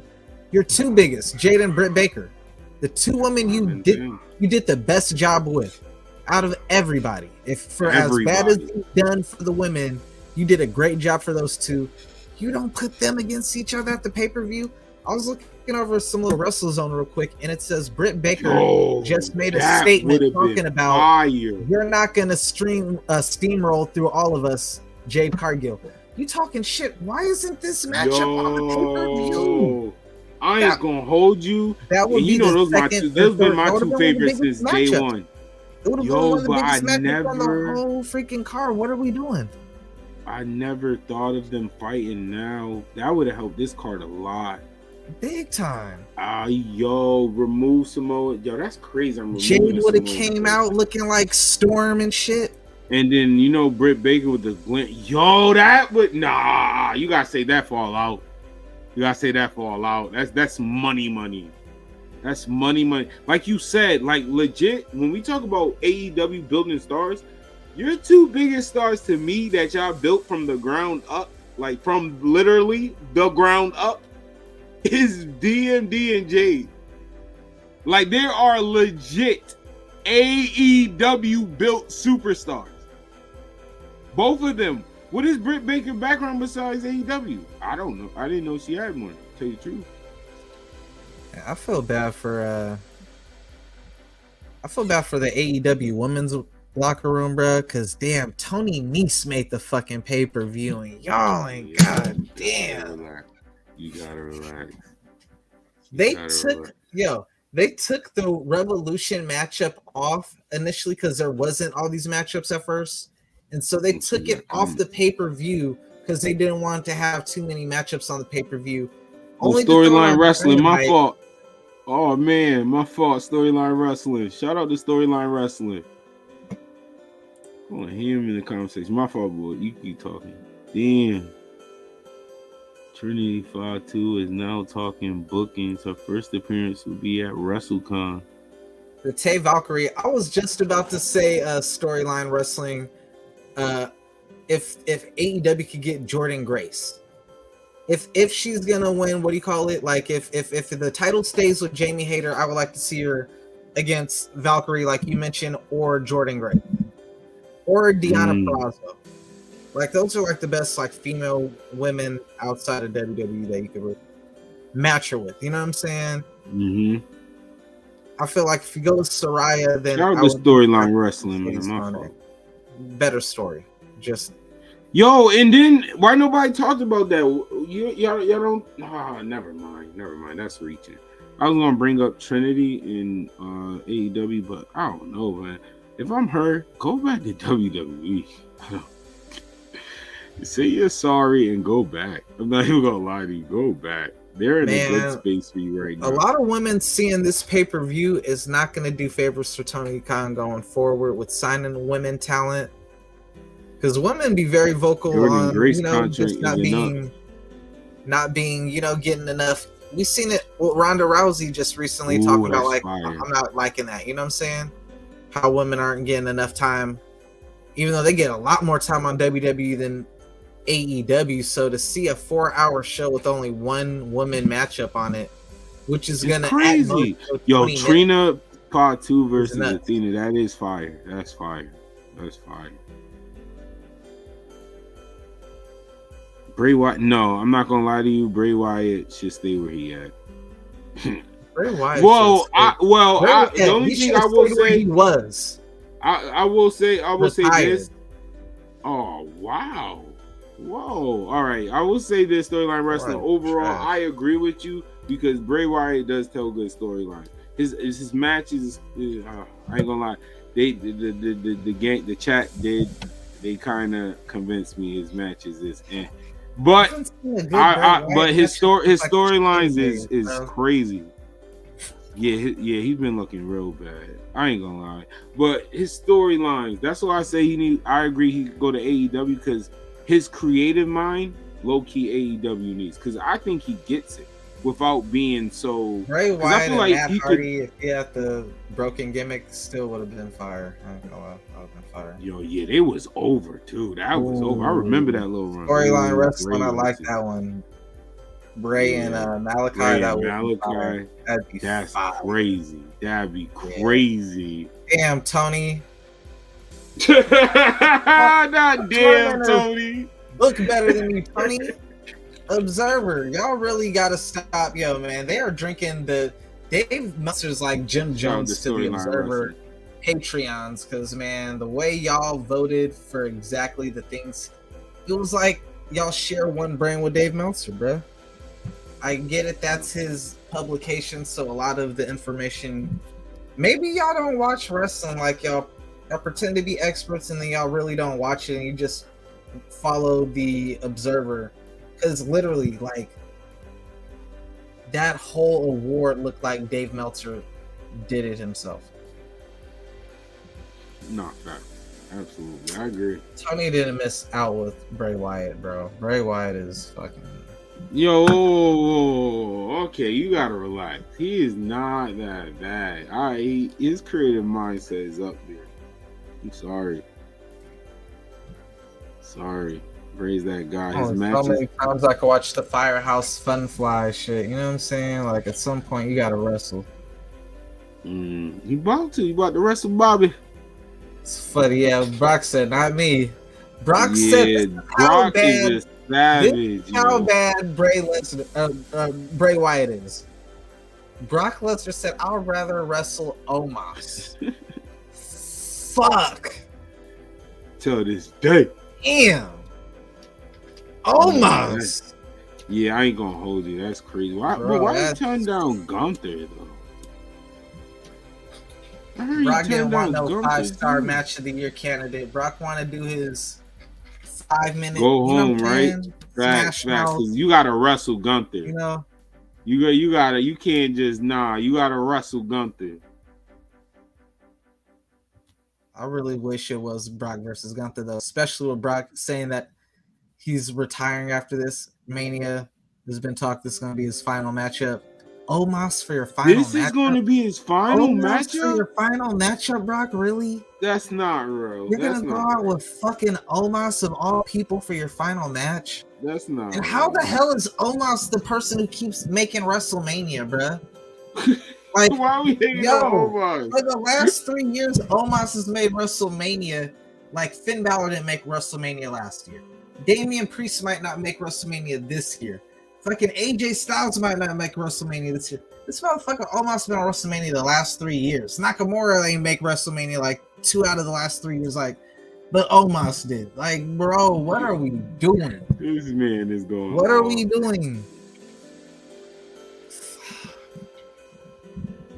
It's Tony Khan is AEW. Love it. So I just whatever. I just been repeating myself. My only problem with AEW really is stories. Like it is. But now I'm telling y'all, stories matter because all you do is good wrestling. Tony Khan, all you do is good wrestling. Tony Khan, if you were, not if you were, I know you're a smart individual. Tony, you need to just concede that Rampage was a fucking joke. It was a failure. Throw Rampage on the Honor Club and switch the Rampage show. Just call it Ring of Honor. and then you have half your roster on Ring of Honor one day, and then you have AEW. That right there already is going to be a huge. That's a storyline in itself, because the motherfuckers could then watch Ring of Honor and keep up to date with what's going on that. Watch AEW, keep up with that. You know what I'm saying? And then boom, you can have them clash and it means something at the pay-per-views. Right now, it just it's just sloppy, bro. No, I ain't gonna lie. Yeah, it's like just having all these Ring of Honor titles on there. Like, I don't know. I don't get it. And they better not lose. I want to go back to that too. There's a few things. I'm sorry. The fans are not always right. It shouldn't happen. And I'm a big supporter of that. Like, sometimes you definitely, what we ask for, you don't need to give us. Like, sometimes make us upset. Like, that is sometimes that's warranted in wrestling. But bro, I'm sorry. MJF cannot beat Bryan Danielson clean. Yeah, I'm so high, I forgot the second one. I wouldn't be bad if they even have Bryan Danielson win, bro, and have CM Punk come out. Man, they need CM Punk back. I can confirm, bro. Y'all really need CM Punk back. Y'all need Miro back. Y'all need a couple people back. Y'all need that Jay White, and you need Ibushi. WWE's fucking y'all up right now. I ain't gonna lie, and it hurts me to say that. They've been fucking y'all up since that Fallout Brawl shit. Like, y'all need to bounce back. Y'all should have threw some ass and titties on the pay-per-view for a nigga like me. You know what I'm saying? But I digress, my nigga. And can we get Fight Forever, please? Please. God, man, I should take it for wrestling spin. Isom 2 is gonna come out before fucking you guys get yo. They're taking forever. I have to show this beauty off, because man, this shit right here, man, they sold out now, man. Big shout out to Eric July, man. This dude, man, complained, and Tony, that's what's gonna happen with you, bro. People gonna complain for only so long until they say, "Fuck it, I'm gonna make my own," bro.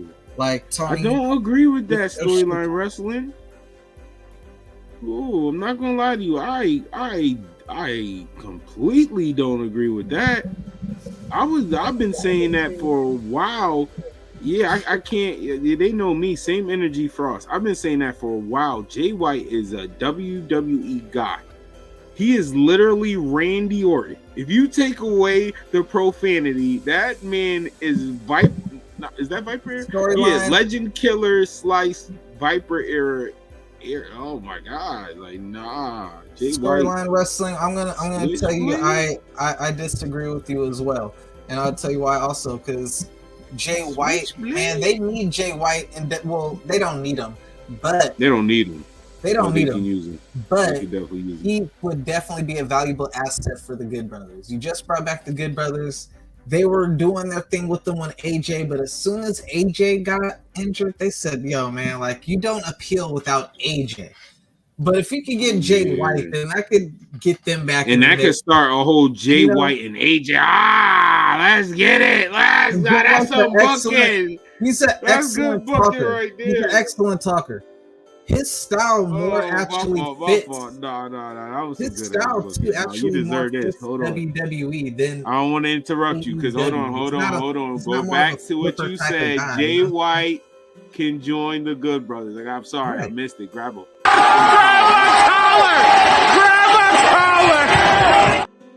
They need him.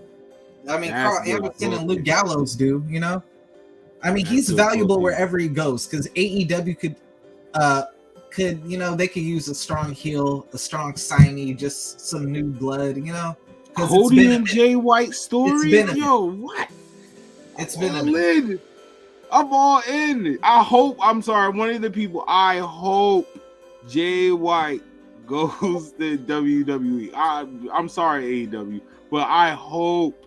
To me, just because I know, and I'm sorry to say this, because of my reason with y'all, that's what gave the advantage for him to go to WWE.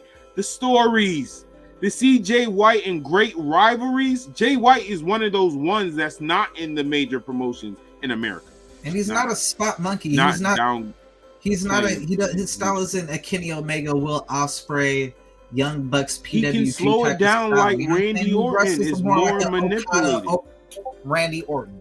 He's like that. You know what I'm saying? Real manipulated. That's some, man. So he fits in more in WWE than Shinsuke. Yikes. Here we go. Either way. Where is Shinsuke? Hashtag where is Shin surfing? Yo, I'm sorry. Hold on. Shout out to you, Storyline Wrestling. I know I want wrestlers, dude, but I always got a fan side and business side. So now I got to step in the business side a little bit. I've been telling them for months because they know I'm a fan of Shinsuke. We all want to see Shinsuke win a title on this, but business-wise, or I should say, thinking as the wrestler, that man is happy. like I know we want him to wrestle, but he did strong style wrestling for so long. I'm low-key not mad he's surfing. Let that man surf and get paid. I really want Shinsuke to get one world title one on WWE because, man, it still rubs me the wrong way. They did the Booker T Triple H racist ass with him and man, and he never even got the title, and that pissed me off because it was the same exact bullshit where Booker T never really got his just due either. I mean, I want Shinsuke to wrestle, but at the same time, man, like what he did watching, like I used to be, and then he was the era of I like New Japan a lot. It's like, bro, Home really bro, his matches was brutal. Like that strong style. I know, and then WWE and stuff is like a little gimmick, but that strong style, boy, he earned that mockery for a reason. Like he was really wild. That Kinshasa was deadly in New Japan. WWE Kinshasa is nothing like New Japan. Yo, nah. Yo, go ahead, surf, Shinsuke, surf. I'm sorry, go surf, my guy. Home killed himself. That's like AJ Styles. I feel like he need to recover a little bit. Like, bro, you be wildin'. How old are you? Like, you is wildin'. Like, you normally wrestlers, how they slow, when they get close to that age, they down their moveset. Bro, looking at AJ Styles, his dumb down is crazy. You're still doing shit damn near Ricochet is doing in WWE. Like it's crazy. That should not be your dumbed down version. That should not be my legend slowdown. That's why I believe the reason why I'm saying that too, because AJ one of them people, bro, when he retired, I don't see him coming back. Storyline Wrestling, I don't think that really did much. The whole Liv Morgan MJF picture, even though it did trend or whatnot, I don't think they were gonna take the title off Liv Morgan. Either way, it's WrestleMania season. Liv Morgan was not going into WrestleMania with no dang world title. There's only two of them. I agree. They could have been mad. It was going to be Charlotte. It was going to be Charlotte, Becky, or Bianca, or Ronda walking in with that title. Yeah, respectfully, I don't see Liv. I don't see Liv. Unfortunately, Rhea. Yeah, she got better though. I always give Liv her credit. Because I wasn't a big fan of Liv at all. She was just like Ricky Starks. I kind of been like, she's so mid. But I'm sorry, like she got a lot better. Like she beat Ronda Rousey, and shit, she beat Ronda Rousey Elimination Chamber, boy. Those short cheeks, boy. Okay, you're not even fun. The chain. Tony saw that and got offended and said, that ain't gonna happen at Revolution. I'm only putting one women's matchup. There ain't gonna be no booty sticking out the ropes in my matchup. Oh my gosh, you gotta relax. She really worked hard. I get it. You're right. Like, I need the wrestling fans to keep the same energy. Not big name for WrestleMania. I need the wrestling fans to keep the same energy y'all kept for WWE. Give Divas a chance. We need to give the AEW women wrestlers a chance. Hashtag trending tomorrow for AEW ReVolution.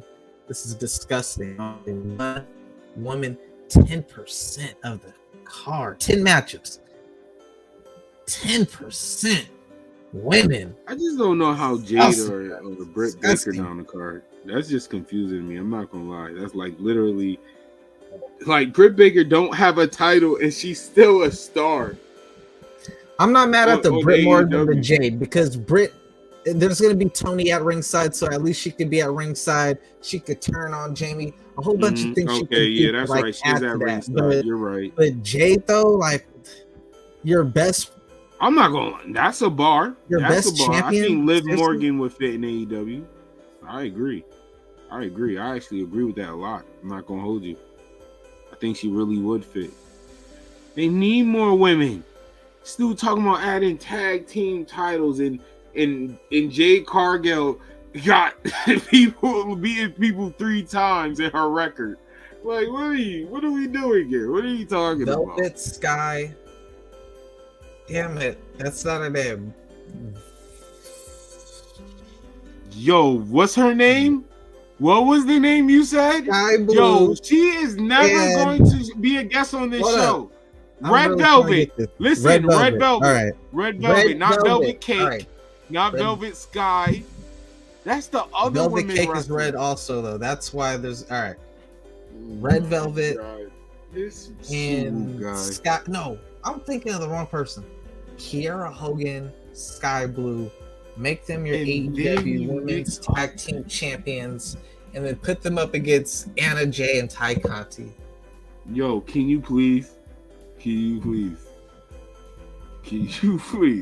Storyline wrestling. Trade Jade for Liv. I mean, in a fantasy world, yes. Would you like to see that storyline wrestling? Would you like to see Sky Blue? You don't even know that. Look at you freeze. Look at you freeze. What's the name? Hurry up. 1, 2, 3, go. 1, 2, 3, Sky Blue, go. Kiera Hogan. Sky Blue, Kiera Hogan. Yo, and it was Kiera, you Sky forgot. Blue, Kiera Hogan as a tag team. Yo, Kiera Hogan. I've always been a fan. Those two right there, they got the cheeks that Tony Storm used to have. Yo, we're never going to get another female wrestler on this pod. I am complimenting their physique that they work very hard. No, shout out to Jocelyn. She's doing her thing. She wrestled on AEW. That would probably be our last female wrestler we have on this show. This is wild. Sky Blue. Wow. We'd love to have you on the show. Yo, what? You didn't even remember Kiera Hogan name. I was about to say Kiera Hogan. I was about to just say her too. Or both of y'all on here. Or Red Velvet. I would love to fly y'all out. I would love to fly y'all out to San Diego. You gotta relax. You gotta relax. You gotta do better. Wrestling lesson. Red Velvet is a knockoff Trinity.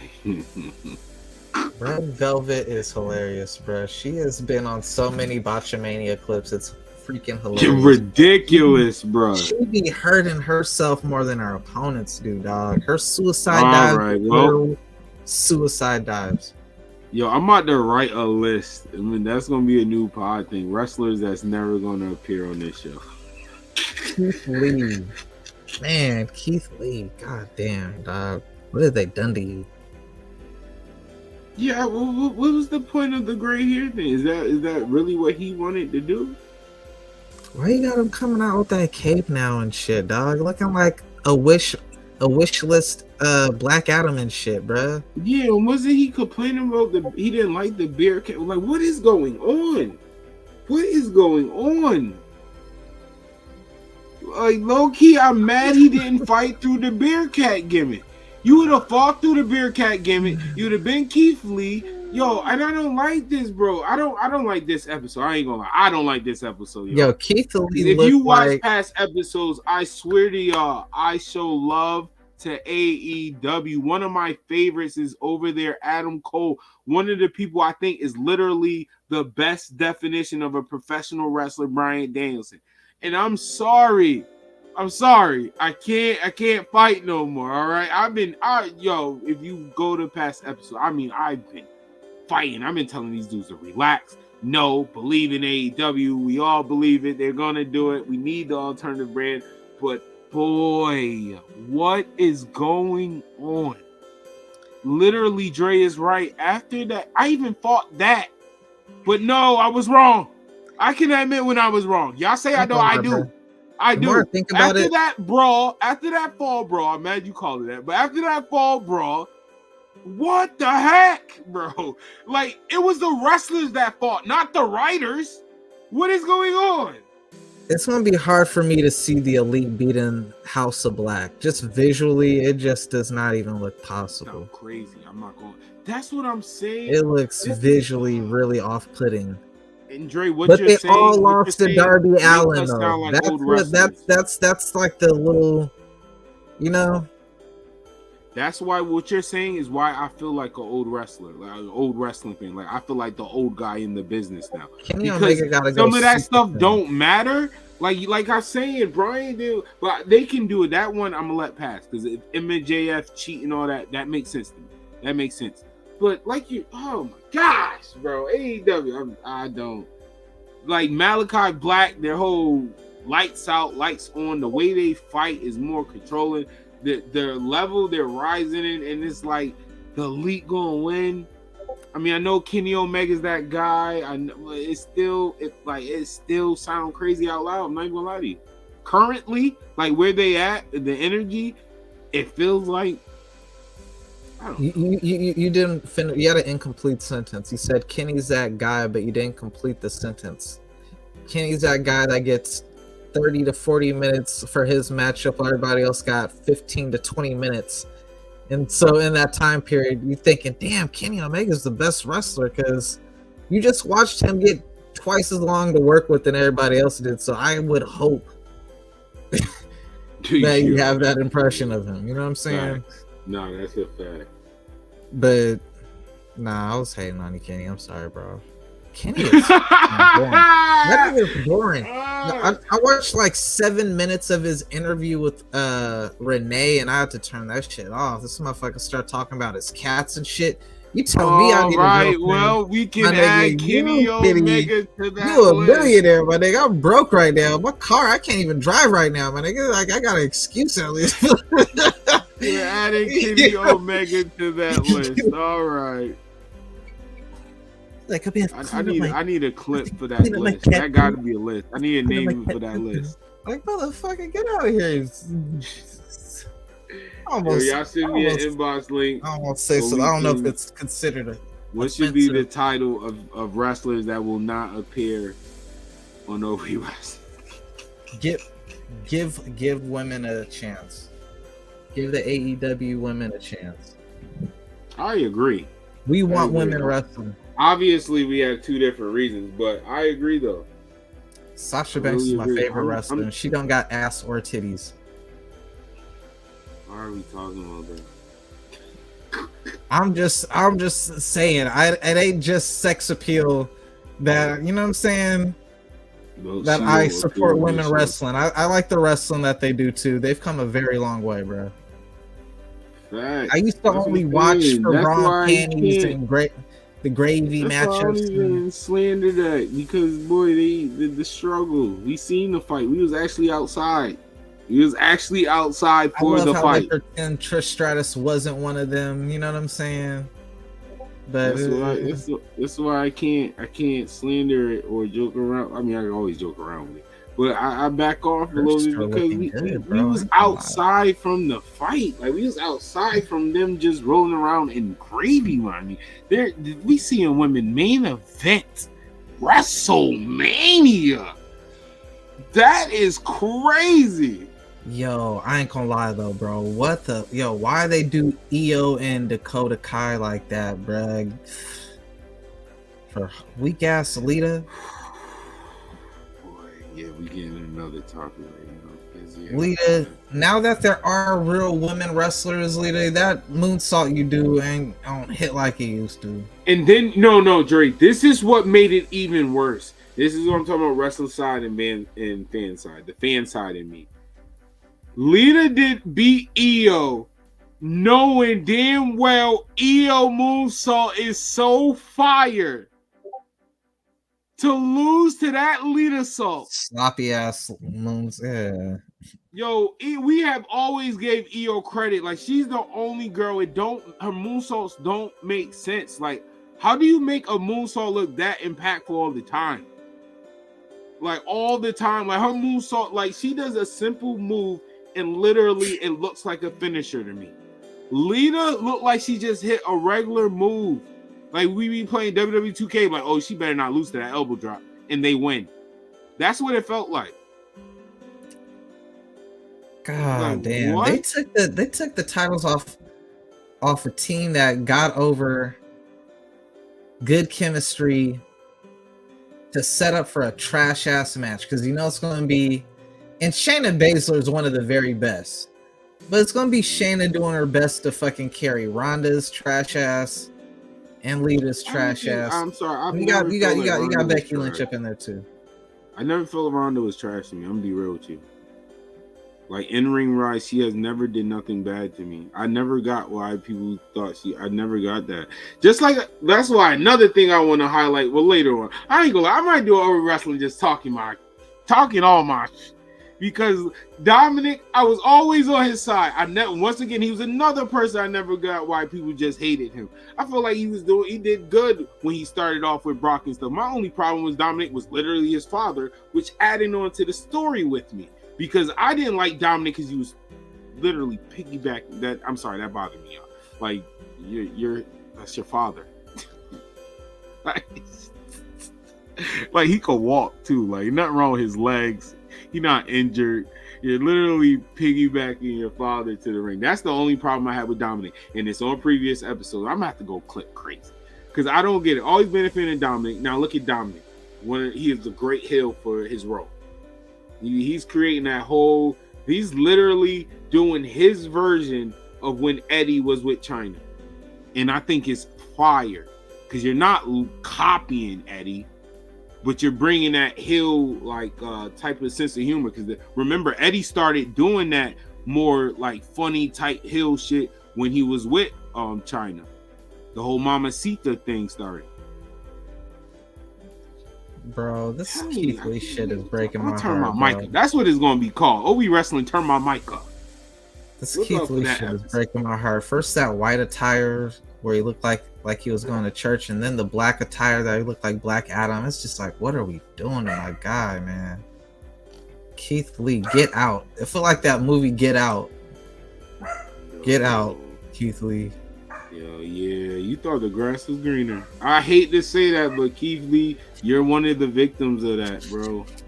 I'm sorry, bro. And I loved it because you was doing good with the Swerve thing, but what is going on? Yeah, he should have just stuck with Swerve at this point. And I said that and no one listened. I've been saying all of this. It is nowhere near time for Lee to do that. I've been trying to say let Lee go on a slight hill runner or even slowly turn into a tweener and kept going so we can like see some more character from him or get more believable. Oh, Keith Lee is this powerhouse. Now you look respectfully, Keith Lee, you one of my favorite. Like I said, past shows I'll always show you support. And GMO Wars drafted you early, but what I'm saying is, bro, you look older than Dustin Rhodes right now. God damn.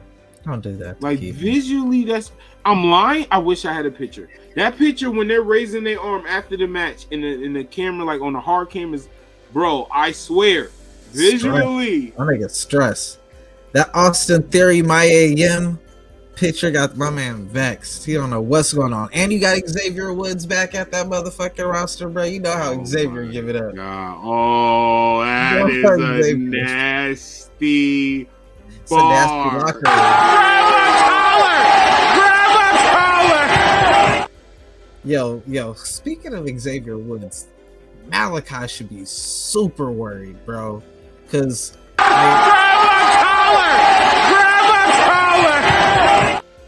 yo, you know they're already super close. They both into the cosplay, so they both into that dress up shit. And this motherfucker down, they both with the king and the queen of the ring type shit. And they got matching necklaces now. Grab a collar! Oh, it's like some relationship bullshit. You know what I'm saying? Like, yo, man, that's what well, ladies and gentlemen, just like that, because Xavier was cool. We now got Big E, Kofi Kingston, Xavier Woods, Zelina, Malachi, and what? So we might as well add Brody King and Buddy Matthews that will not be on this show. Hey. You know what Cody be? You know what Xavier Woods be telling these fools wives and shit. He be like, "You married? Well, today's a new day." Grab a collar!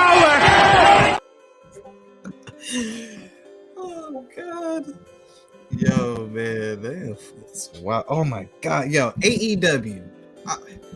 Hey, do you think Soraya? How many niggas in the AEW locker room you think Soraya's turned out now? You know, it went from a video game locker room. Baby, Guys, relax.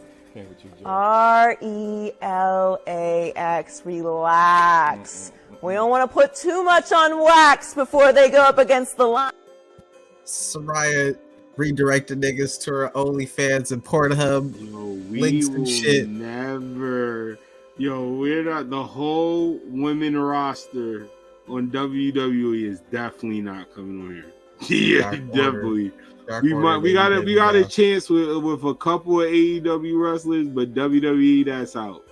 No Bianca Belair, thanks to you. No Charlotte I've Flair. never said nothing disrespectful to Bianca Belair ever. Yeah, but you saying stuff about women. WWE ain't playing that. You can't go on his show. What are you talking about? Hold up, calling women sexy and attractive and beautiful. Yes, and talking about their ass and titties. Yes, in 2023. Yes, in 2023. Like in 2023. Women, if you don't want someone to compliment your ass, why do you go to the gym and work out on it? You know what I'm saying? Like, make it make sense. It's WWE, bro. It's not even her. Like, even if some of them joke like that and thought it's funny, WWE. Oh no, they turn. Things are turning around. No, they said the N-word mad time. Vince McMahon is still. We got Omos versus Brock Lesnar at WrestleMania, man. Things is getting back to. Triple H wanted that. You know what I mean?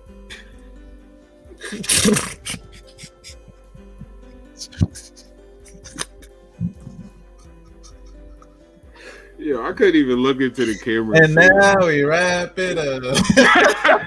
I ain't gonna lie, I gotta hit myself. Halcyons, GHB, Placidil. No, the Placidils I think were in the early 90s. But I know there was some GHB. Oh, one last thing real quick. Do you agree with the short WrestleMania, or like how many matchups do you think should be on WrestleMania? Triple H really trying to take WWE and turn it into takeover, and I love it. I love it. If he do takeover format, I'm biased. I love it because superstars get to wrestle and like see WWE low key cheat code itself because they've been kind of known for their stories, or not even known for their stories. They have been known for kind of doing less wrestling. Like it hasn't been enough time for certain superstars to get off their bag. Low key, some of our favorites watching, we know they're good, but we still be saying, we could do a little more. Like y'all doing TV matches type style. But now, yes, if we're gonna kick out some matches like they should do on this AEW card, and let some of these dudes wrestle. Yes. Roman Reigns and Cody should be a lengthy match of great storytelling. That match should not be no finisher. No. Tell a story. Roman Reigns, one of your special moves that a lot of these wrestlers wish, like Kevin Owens. I mean, Kevin Owens kind of stopped.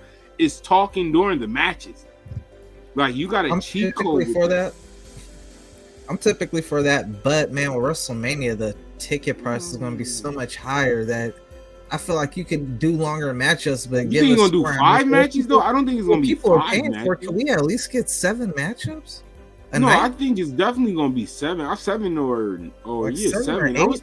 I was thinking like 7 or maybe 9 because normally it's like fucking 14. Yeah, I'm like damn, like. But no. I don't agree. I don't agree with no. I'm not for like doing 5 matches. No, I'm not for that. If you're saying that, no, I do. I'm for cutting it down a little bit. To let wrestlers display their talent and then have multi-man matches and all that, but no, and I'm not attending, but still, that's a lot of money for no.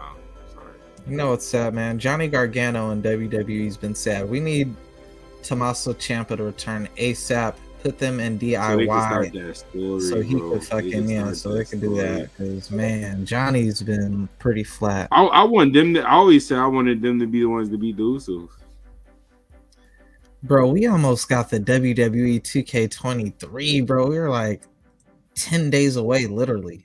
Today's the 4th. We got 10 days, bro. Yeah, the Icon Edition. Next week is that the whole last week. That whole week, I'm will be streaming me setting it up.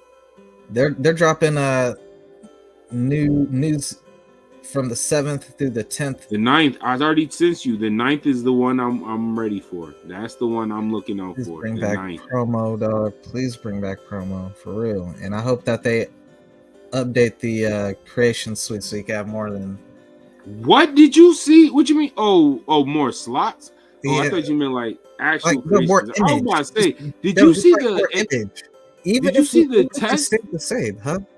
Did you see the what they show you your creative superstar could look like? I've seen that female. That is crazy. That face model. Yeah, face model's on point. Bro, if you go back to what we was dealing with, even the last year game, that looked like a real wrestler. Like, I ain't gonna hold you. That is the best. Yeah. I'm low key amped. Now I started like signing like people that fan of Twitch and stuff, like getting their wrestlers. I'm low key amped now, and they could do their own entrance and stuff now. Bro, this is the. I'm telling you, I'm trying to preach to you. Low key, I'm telling you, this game is gonna be built for us. But man, they don't really update the backstage at all, which sucks. I mean, yeah, you do something. I think the only thing they did was make it to where you could like slam people into the car again, because this last one, man. Yeah, that's all they said. There'd be more interaction backstage, but they said it's damn near exactly the same. I'm kind of alright with it. I'm just hyped with the feature they talking about. They giving y'all the story mode options of when you can like pick and choose before you start the pay-per-view. That's what I've been focused on the whole time. Like all y'all been talking about all this, but being a content creator, that sounds so amazing. That's saving me time before I go stream. That means the way they saying it, like how you edit the matches and stuff, right? You can already do that, bro. Do that and then start your stream. That is perfect. I don't gotta worry about run-ins. I don't gotta worry about wanting this. That helps me as a storyteller. I did see that they said for my factions, which was the worst freaking feature on the last game, that it's online now. So that should help. Online. That should help. I'm actually gonna play that. I'm gonna play that now.